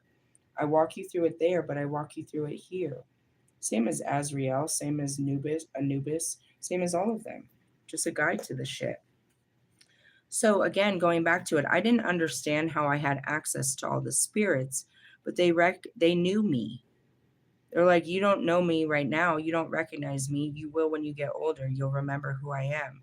I knew you. You were there when I was born. You were there when I died. And that's it. I'm in the living now. And they're reminding me. Really? Mm-hmm. That's how I was able to deliver the candle to Bone. I can give them the light to see the other side. I'm on the other side. I'm going to give you the light, which is what? The torch. When you light this candle, you'll be on the other side and you can see them. They're going to come over and speak with you. I've never been asked to do that before. But again, it was the spirit guides who, Hawk particularly, he wanted to talk to them. And not just him, they all wanted to talk to them. And I'm sure that all of Bone wanted to talk to all of them. And I'm the in between. I had the power. I just had to give it to him and fight my own fears. Walk in and say, I was this person that had this power and I've come to give it to you. But you don't want to be the person being received as that. Hey, I'm a magical witch that talks to dead people. And if you light this candle, Pock is going to show up and they're all going to talk to you. I didn't want to do that. My twin flame saved me from that. I wrote the instructions on a candle or on a little card, and I put the candle and the herbs together. And he gave it to them for me. So I didn't even have to say that crazy shit. I wasn't afraid of what I was going to do. It's just how was I going to say this to them? I had tried it a million different ways, and every way sounded Kanye. You're going to sound like a crazy person. They're never going to believe you. They're never going to accept this. Fine, I don't care what they think, as long as I do what I'm supposed to do. And Brian was like, I'll give it to him. I was like, are you serious? I said, I'll give it to him, I promise. And all my fears went away. I didn't have to come up with anything. All I had to do, he would give it to them, and they would open the envelope to see what was in it. What was in it? A candle and some herbs and some instructions. If they looked at it and threw it away, fine. Then no harm, no done. But at least I did what I was called to do, which was give someone the power to see. And I'd never been asked to do that before. Really? Mm-mm. It was something. So, anyways, Hecate, that's me. Invocation of powerful associate spirits. In the case of the guardians of the sphere of Hecates, yeah, and the set of feminine triads of Greek mythology, I have the utmost surrounding effect at troublesome spirits. And that's really it. It doesn't matter what spirit you were. I'm right there to meet all spirits. After that, they take you on. I'm just there to walk you to them. They decide your fate. I have nothing to do with this. I'm just walking you there. I don't want to hear about your life. I'm just here to make you feel better about the next part that comes, which is just walking you through this. Really? Everybody's freaked out when they die. Mostly. Some of them are ready, but mostly they're surprised. People just die and they're not ready for it. They weren't expecting to die today. And when they wake up, they need somebody comforting on the other side to walk them, to the gates. That's all I do. What happened? Come with me. Where's my body? Where's my family? Where's everything? It's going to be okay. I'm here to help you. And that's what I do as I bring peace to the dead, as I get them there. What happens next is that's the God shit. They decide what they do with you after that. I'm just supposed to get you to the gate, to get you from your body to the next place. And that's what I do here, from your body to the next place, to the spirits. They'll guide you after you get there. Really? I promise you. They're going to be waiting for you. Your spirits guides will take you from here. Could be your family, anybody. They're all waiting for you. And you might see them with me when I come to get you. Why? So you're not afraid. They come with me to walk with us. They're going to walk you with me. They don't know the way. They needed me to walk them here to get you. I'm the in between. Really? Yeah, there's always a bunch of spirits hanging out with me. Just hang out with the dead all the time. Really? But it's the beginning of life too. I walk you into life too. I'm there when you go to take your life. Are you ready? Are you ready for the experience? It's going to be amazing. I'm there when you fall through the tree and you go into life. Really? The starseed has fallen. I'm there when you come back. You don't remember right away. How was it? Did you have a good life? Who are you? Oh, I was there when you were born. You don't remember me. Let's go for a walk. You'll remember. Really? Yeah. Oh, I remember you. Yep. You remember all of them? Oh my God. Yep. Go have fun. Tell them all about your life. Gotta go. Really? Pretty much. That's all I do. I mean, you tell me the great stories of your life. How was life? And I lived through it. I saw it, but it's great to hear you come back with it. Some of it you don't come back, you're not so happy about when you leave this life. Anyway, so this is for an exorcism. I have a book on that too. I can cast out spirits that are on you, maleficent spirits that you may have picked up along the way, or they're just riding along for your human experience that don't need to be on you. Like Britney Spears, she totally has a dark spirit inside of her. I've been saying this forever, and I needed to go and get it out, but I don't know what she'll be afterwards. It's given her so much power. It's given her so much freedom. I don't know what she'll be left with if we take it away from her. In essence, you think it's feeding off of Britney, but it's what's keeping Britney alive. It's what's keeping Britney away from her shadows. It's what's keeping her alive, bro. If we take this off her, she's going to feel the pain of her life. She's going to feel the truth of what they did, which they took her life away. She's going to hate her father. She's going to hate the world for what it did to her. Right now, Britney doesn't. She doesn't hate nobody. She's just fucking delusional. She's just enjoying the little bit of life she has. She doesn't hurt for herself. Do you want her to hurt? That's why it's there. It's there to take the pain away from her and just keep her in la la land so she can enjoy the rest of her life without feeling that pain. Kind of sad to think about, but I mean, it's the truth. Not all spirits are meant, it takes away, it feeds off of her shadows. All her pain and suffering is what keeps it alive. And all of that pain is what she needs it for. But when it is expressed through her, it's just having fun. It's just dancing. It's being Britney Spears. She can be Britney Spears with this thing inside holding all her pain and suffering If I take it off, she's left with nothing more than the truth. Do you want to wake Britney Spears up and make her realize that she's 40 years old? She's never going to have children again. She got divorced. The whole world, her parents took away her career, her music, her life, her children, her husband. Do you want to wake her up and tell her that? Sometimes I think it's better just to let her sleep. Don't let her know what really happened to her in this life. And that's kind of me. It's like, would you rather go back to sleep? Fuck, that's a hard question. Was it better just to not know what happened to me, to just keep living life the way that I was in a fairy tale land where I was unscathed by all of my pain? I didn't even know my pain. None of it really mattered to me. None of my failures. I just lived in a fairy tale land and I could just keep going. Don't you think that would have been a better way to keep me out of my misery? God said it was time for me to wake up. I don't wish the awakening on anyone, but once it's there, I'm there to walk you through it. I didn't do this to you. God did. And He didn't do it to you, He did it for you. What's done is done. Now we just got to face what's been done. It's nothing's being done to you currently. You're just carrying it. It's just present right now. Really? Yeah. I'm going to do some more research to figure out what happened with the baby. Again, I don't feel like I was trying to grill my daughter, and that's what I asked her specifically, straight up. Do you think that the baby was in danger of the dog? Do you think the dog was a threat to the baby? Because I don't want to put the baby down ever again. I don't want to invite her in if there was even the slightest chance that my dog was going to hurt that baby. She said no, but she was being real weird in particular. She was trying to, chew on her, which is those baby bites, which my dog will do. She'll play with you and then she'll do these baby bites at the bottom of like your shorts or your pants. She'll go and then she'll do these baby bites. And she said she was doing the baby bites and she was doing the smothering thing where she was like she didn't want to let her go. She had this toy once when she went through this thing and she just kept laying on it. She wouldn't let us take it from her. She just kept laying on it like it was like an egg. So she said she was exhibiting those same behaviors with the baby.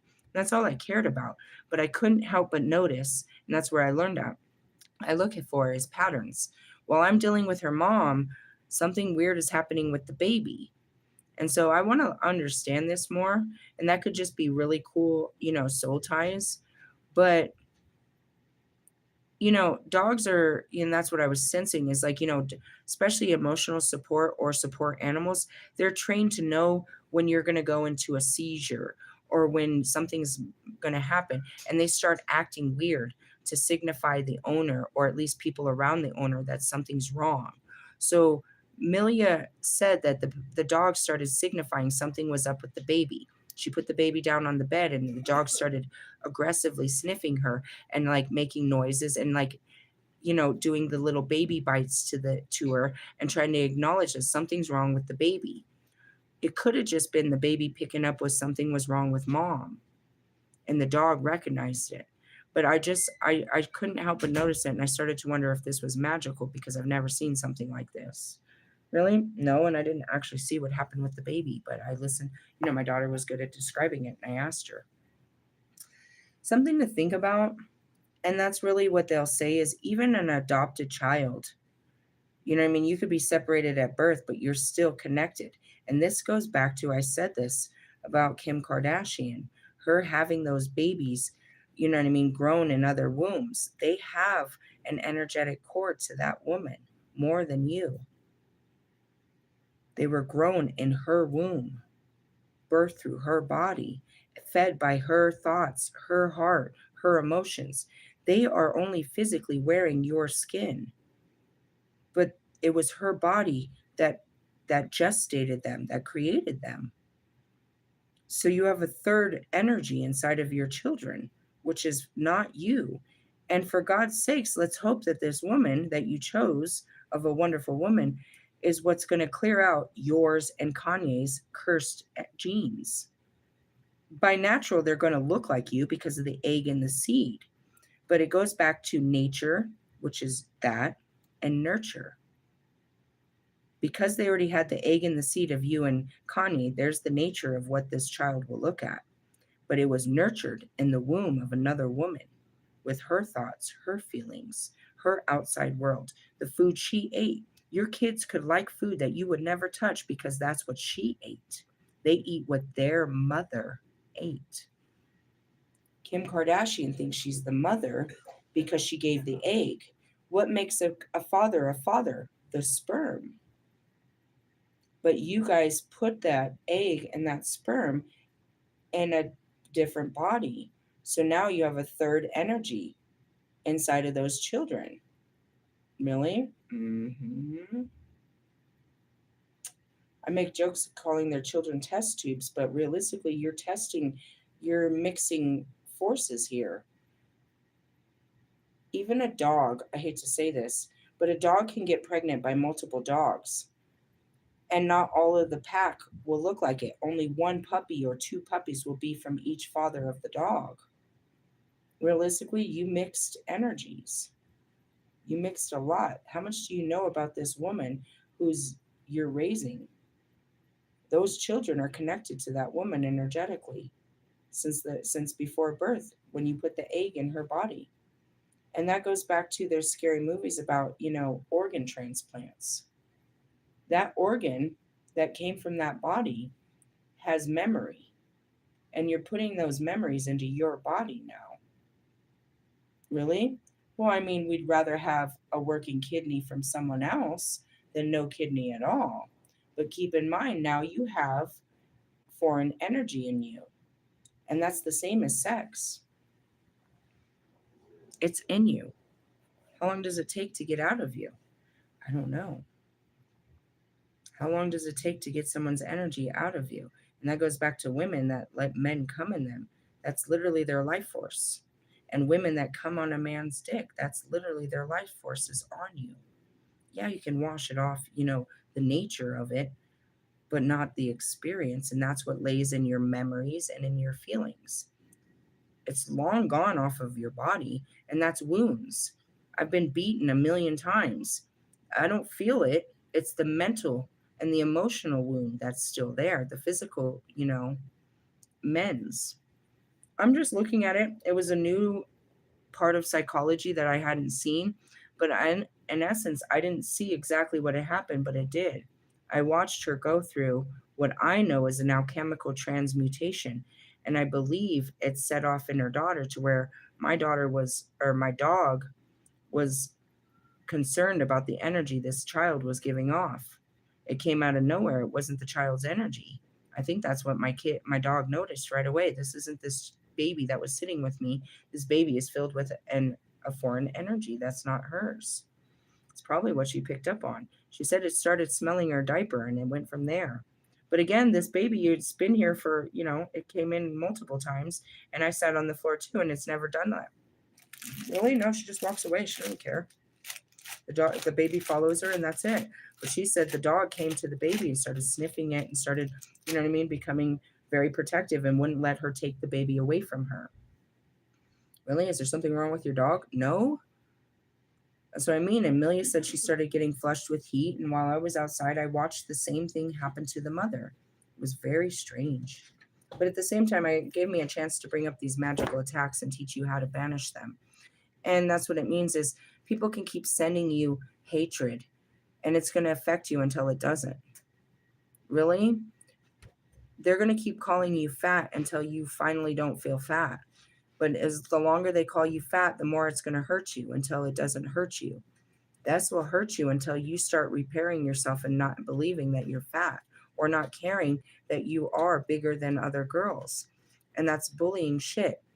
And that's where you're sensitive to anything. Anybody can, it doesn't even have to be magical. Magical just means more intentional. Really? But easily we have haters right now. I have them right now that are looking at my Instagram, which is blocked and they can't see shit. Or they're looking at my YouTube, and every time I get more following, they're mad. They don't even know why they're mad. They just don't want me to win. That means nothing for them. They just don't want anything good for me because they don't like me. Why don't they like me? Ask them. I said something that hurt their feelings. So now they don't want me to have a good life. They want me to suffer for the rest of my life because I hurt their feelings. Does that resonate with somebody out there? Somebody hurt your feelings and now you want revenge. They disrespected you. They betrayed you. They lied to you. They stole from you. They cheated you. And you can't wait to catch that motherfucker slipping and you're going to take it out on them. Hey, bro, let them get away with it. Realistically, they're not. When you stop fighting your battles, God fights them for you. He'll let you. He'll let you get your hands dirty only for both of you to end up in jail. But if you don't, then he has to prove it. He's like, if you don't do something, he has to. And it's better to let him do it because the scissors? Yeah, I brought them up there. I think I put them up there with the dishes because I found them important. Yeah, see, I wanted to put them somewhere where I knew they were going to be seen. Really? We use scissors for a lot of things. And they're these big, scary ones that I'm pretty sure you could cut a finger off with. They might even be like fucking meat cutting scissors. Really? They're pretty deadly. So we talked about a bunch of great things. I don't know. Again, I was sure that she was going through this because this happens to me every time I do shadow work. Really? Yeah. It fucks you up. I'm gonna read this to you one more time. The lightness of being increases. If you have clairvoyant visions, you will let's see. You will see the increase of light as though a person is actually lit up from within. All right, that's some of the good things. But the symptoms of this can be challenging. A reminder, you start getting headaches and other aches and pains, flu-like symptoms, and inexplicit, nearly overwhelming fatigue that lasts for days and then suddenly vanishes, along with surges of new energy. You may also experience lots of different pingings in your ear, increased sensitivity to light, meaning it's too bright. It's too bright. I'm bad about that. In the beginning, dude, it was real bad. Like I'd walk out at night to get a drink of something out of the refrigerator, and the light from the microwave, that green light was too bright. I used to cover it at night. Before I went to bed, I would cover it because I knew I'd come out in the middle of the night and that light was too bright. You serious? I'm so serious. I turned on the brightness on my phone, all kinds of it. Sometimes there's a video in here where I was like, I can't, the light, I'm sorry guys, the light is too bright. I have to turn it off. I'm sorry, I can't deal with it. Sound, I can't listen to music. Everything's too loud. It's like it's quiet, but everything seems, that's where I'm like, can you quiet down? Sometimes you're just sensitive. Like somebody's chewing loud. You can hear things real loud. You can hear them scratching their skin. You're like, oh my God. Yeah, stuff like that. Hormonal imbalances, right?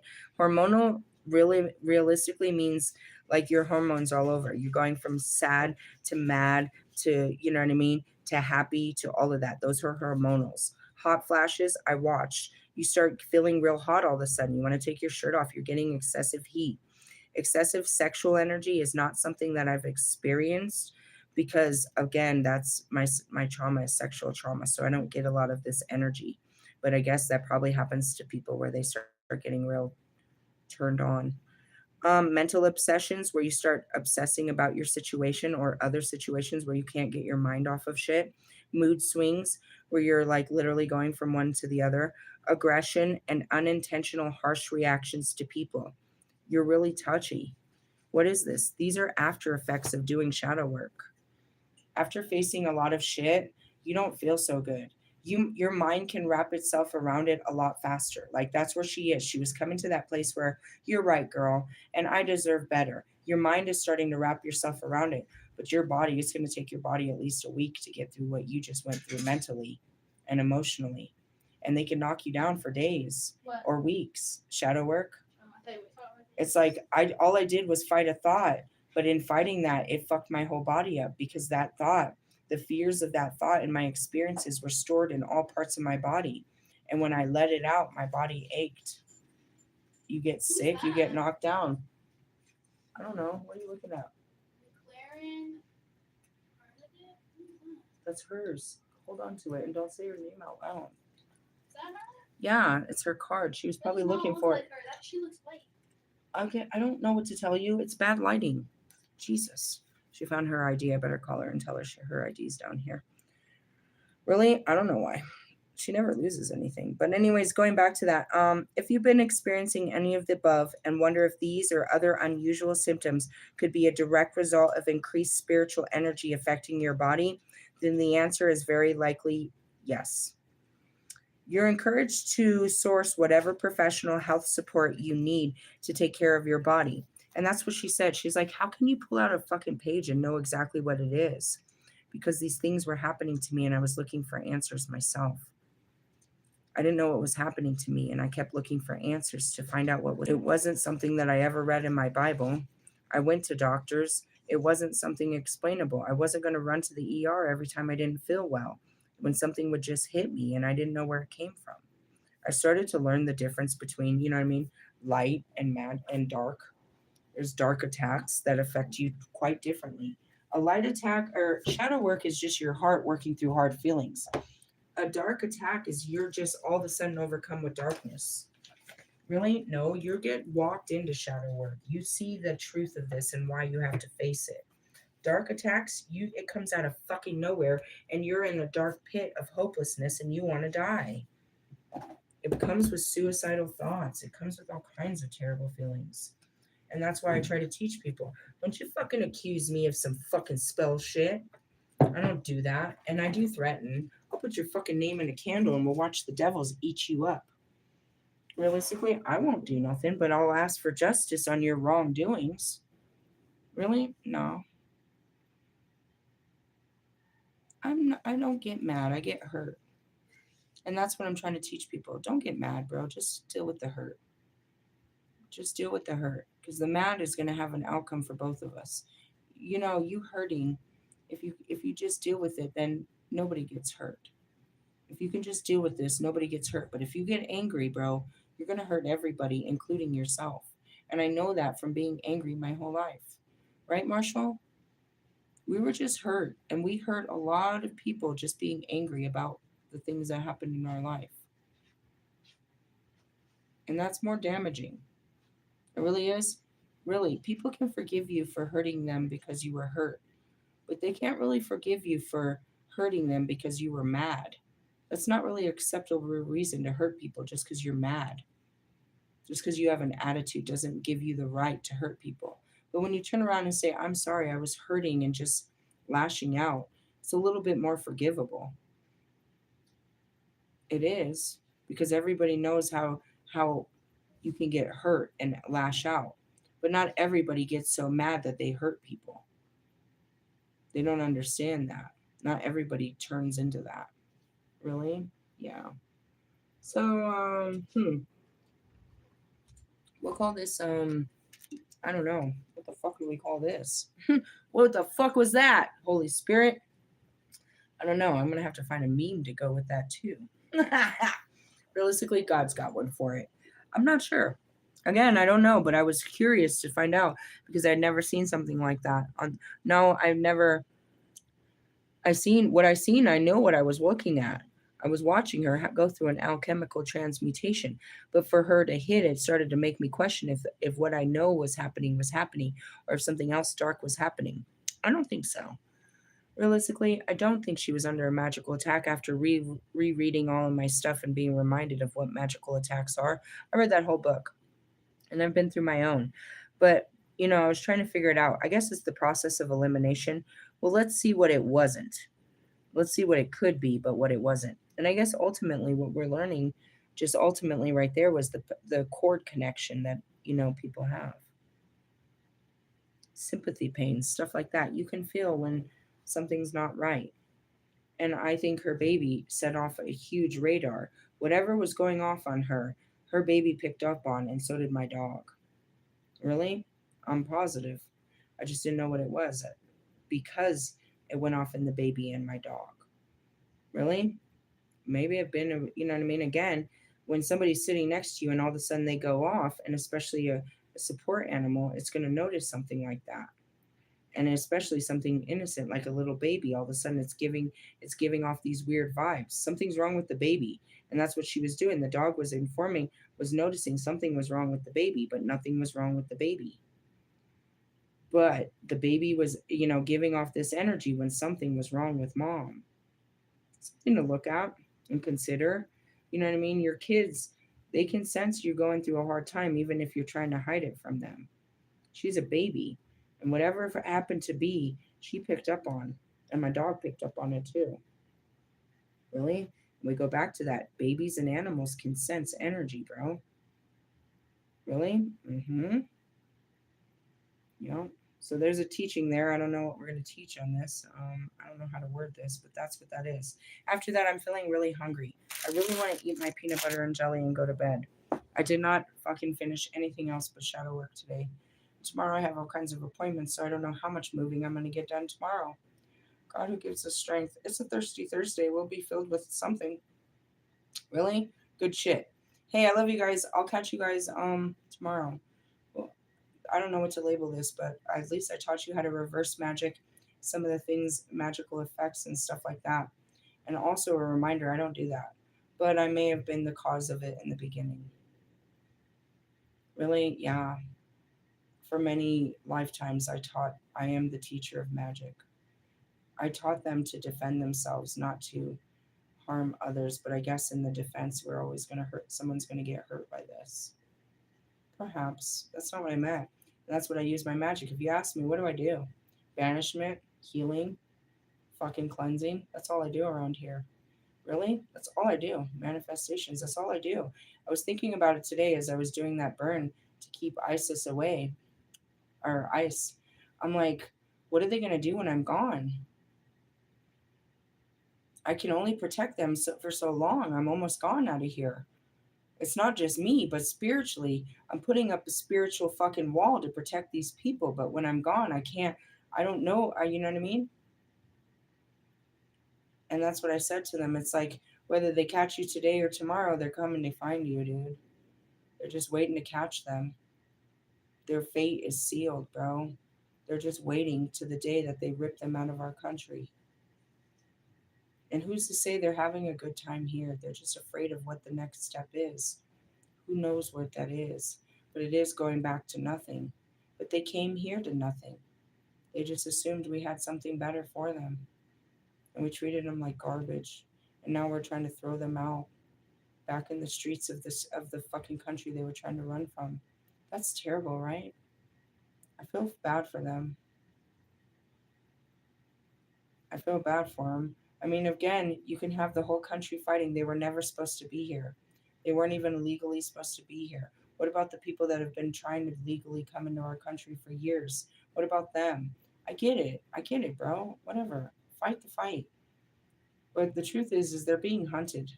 My neighbors, when I leave, there's a good chance that these people were going to be ripped out of our country and I'll never see them again. That I only got to see them for a short period of time.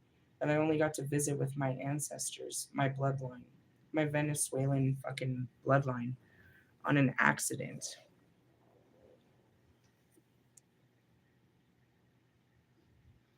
Maybe if my dad was a dad, I would have known more about my family than this, the persecution of my fucking blood.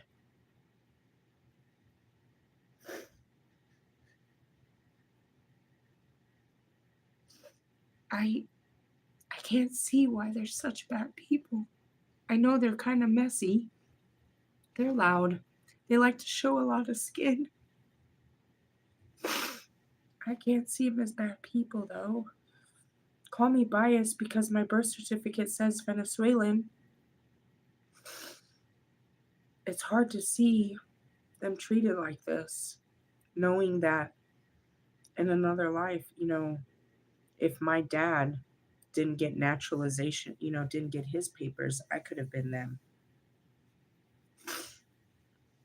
I guess I couldn't have because, whatever. But if my grandma didn't send him to America for a better education, you know what I mean? I wouldn't have existed. He wouldn't have met my white mother and I would have never existed. And I'd be like you guys, you know what I mean? These people wouldn't matter to me, but they do. They're people and they're really nice people. They've never been rude or nothing to me, not like the people of my own country. And they're being hunted. And they're going to be, you know what I mean? Little by little, they're going to be caught one day and taken back. and I'll never see them again. And all I'll have is a memory of, I met these great people one time. They came to my country once. My country treated them like shit and sent them back. That's my story. I hope it doesn't end there. My country has done this to a lot of people, bro. A lot of wonderful people come to my country, bro, and they treat them like shit and send them back. The Mexicans contributed a lot of wonderful things to my country, and my country treats them like shit and tries to kick them out. The black people have come to my country and filled it with such great fucking culture, and they treat them like shit, bro. They try to kick them out of fucking neighborhoods and shit, stores, communities. Asians, the Puerto Ricans, the Russians, the Germans, the Canadians, all these fucking wonderful fucking people from around the world come to my country and they make it cool only for my countrymen to treat them like shit and throw them out, bro. I'm really embarrassed. I was really excited to make new friends with people from around the world, only for the people in my fucking neighborhoods to treat them like shit and throw them out all the time. I'm never going to make a real friend with the people in this country, man. They won't let us have new friends.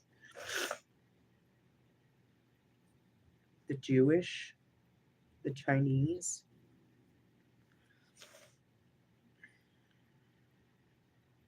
It wasn't just my people, bro. It's your people too. I'm sorry. I don't know why the Americans treat people like that. This is my country. Go back to where you came from. Maybe they view you, maybe that's how your country treats foreigners too. It's really sad. But, like going back to it, like, fuck. I gave magic to people ever since then to protect themselves so that people couldn't oppress them and shit like that, to empower them, to teach them how to, bring magic and manifestations into their small villages, to bring God, to bring power back to the people. I didn't give them that power to hurt other people, just to empower themselves. It was never intended to hurt other people. But that's what they use magic for. And I'm not pleased, and neither is God, and that's why he's holding me responsible for this shit, and it's my job to pull it all back. And I do. Every one of them that is doing this, and I expose them, they cannot proceed. First off, they no longer have the ability to do so with a clear conscience, which means their fucking magic is no longer effective. Marshall does not have the ability to talk shit about people anymore with a clear conscience, which means in essence, he's lost his ability to be that person. He still has power, but not the power to put other people down, to put himself back up. Really? Yeah. It's just an example. Not the best example, but an example. You know what I mean? I am totally guilty of giving magic to the people, but not for this. I never meant for this. And that goes back to, you know what I mean, fucking Albert Einstein. He tried to give you, you know what I mean, a power that was beyond your understanding, only for you to use to destroy masses of people. He never meant for that. He was trying to give you magic, not fucking chemical warfare. And that goes back to technology. We were just trying to help your lives, not make it worse. And that's, our fall. We were never supposed to help mankind. Only God was supposed to guide you. We weren't supposed to meddle. We made it worse by just trying to help you. And that's why they're not allowed to do that no more. The Holy Spirits are not allowed to to fuck with your free will. They can only persuade you either which way. But for them persuading you to go and do drugs, just go get high so you don't have to feel like this. Are they trying to ruin your life, or are they trying to take the edge off for you? You know what I mean?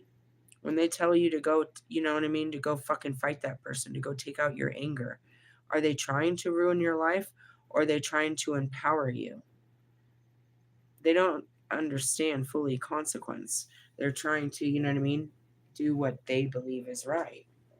Realistically, Well, if the Holy Spirit thinks that all you want to do is get high, and if you get high, you'll feel better, then the Holy Spirit's going to find a way to get you high. And like, that doesn't help. It doesn't know any better. It's just listening to your request. It's listening to what your spirit says. Now, if God says no, don't give that to them. And that's where it is like God stood by. He didn't just, let the drug dealer give you drugs. You know what I mean? In the spiritual sense of everything. Really? Why does he let you do such things? Because he knows that you're just trying to get rid of your pain. He knows a lot more than we do. And he always tries to remind us, forgive them, for they don't know what they do. Forgive them. They have no idea what they're doing right now. And you can look at a lot of people and their shit and you're like, are you fucking, do you have any idea what you're doing right now? No, they completely have no idea what they're doing right now. Really? Yeah.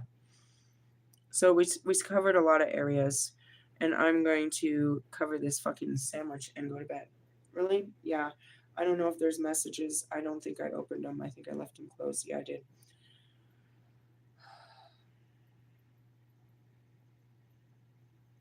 When I say I'm a high priestess and a witch and all that, they think that I do all that stuff.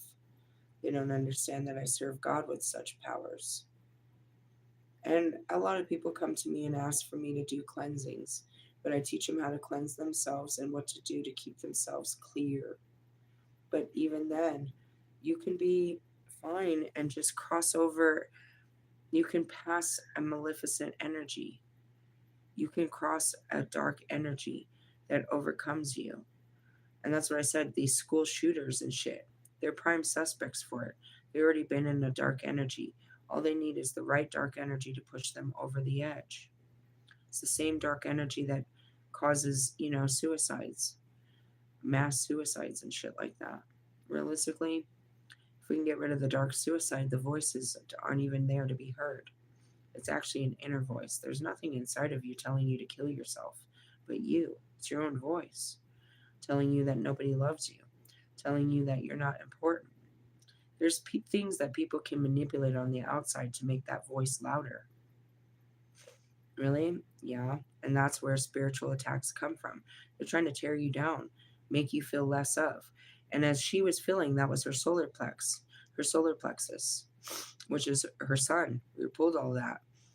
And it's like she's taking a hit to her self worth. She doesn't feel so good about herself while all this is happening. That's clear to see. That's clear to see that something like this would make you, you know what I mean, it will tear you apart. It tears apart your ego. It tears apart your self-worth, your self-confidence, how you see yourself. Her whole reality of her secured self has just been ripped apart because, you know what I mean, of her situation. This is all this all makes sense scientifically why you're feeling that way. And as you're speaking of it, the energy is moving up, not down. So now your chest hurts, and now you're starting to get lightheaded, and you're starting to get sick to your stomach. All of this energy from here is coming up in the form of what?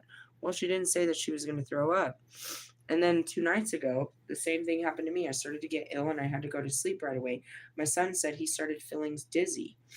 He didn't even know what it was. He said, I'm not nauseous. I'm just real dizzy. He was describing something like vertigo. Something just came over him. They're ascension symptoms, and they're not cool. And you could run to every doctor every time you don't feel well for 5 or 10 minutes, or you can start to understand there's something else going on. You could be a hypochondriac like fucking Bridge Fit, start taking all kinds of vitamins and trying to, you know what I mean, Google MD yourself. And that's why I have lots of these videos. If I didn't know better, I would think that something's wrong with me. But I know I'm going through an alchemical transmutation. I have lots of those videos. Scroll through my lives and see how many times I've listed it. Just put it in. Put in High Priestess Phoenix alchemical transmutation and see how many of my videos I've listed about this shit. How many times it happens and how painful it can be. It takes a long time to recover from spiritual work. Really? It's just mental and emotional shit that you're releasing, but it fucks you up. Really? Mm-hmm. And she didn't understand that. I tried to tell her, you're purging that. She couldn't understand why she's been fatigued for so long. I'm like, well, first off, it's the fucking hibernation days. I was like, it comes when it comes, you use it. When it's gone, it's gone. She's had all that. She was asking me about she lost her prescription for her migraines. She was getting headaches. I was like, dude, all of this is typical. Really?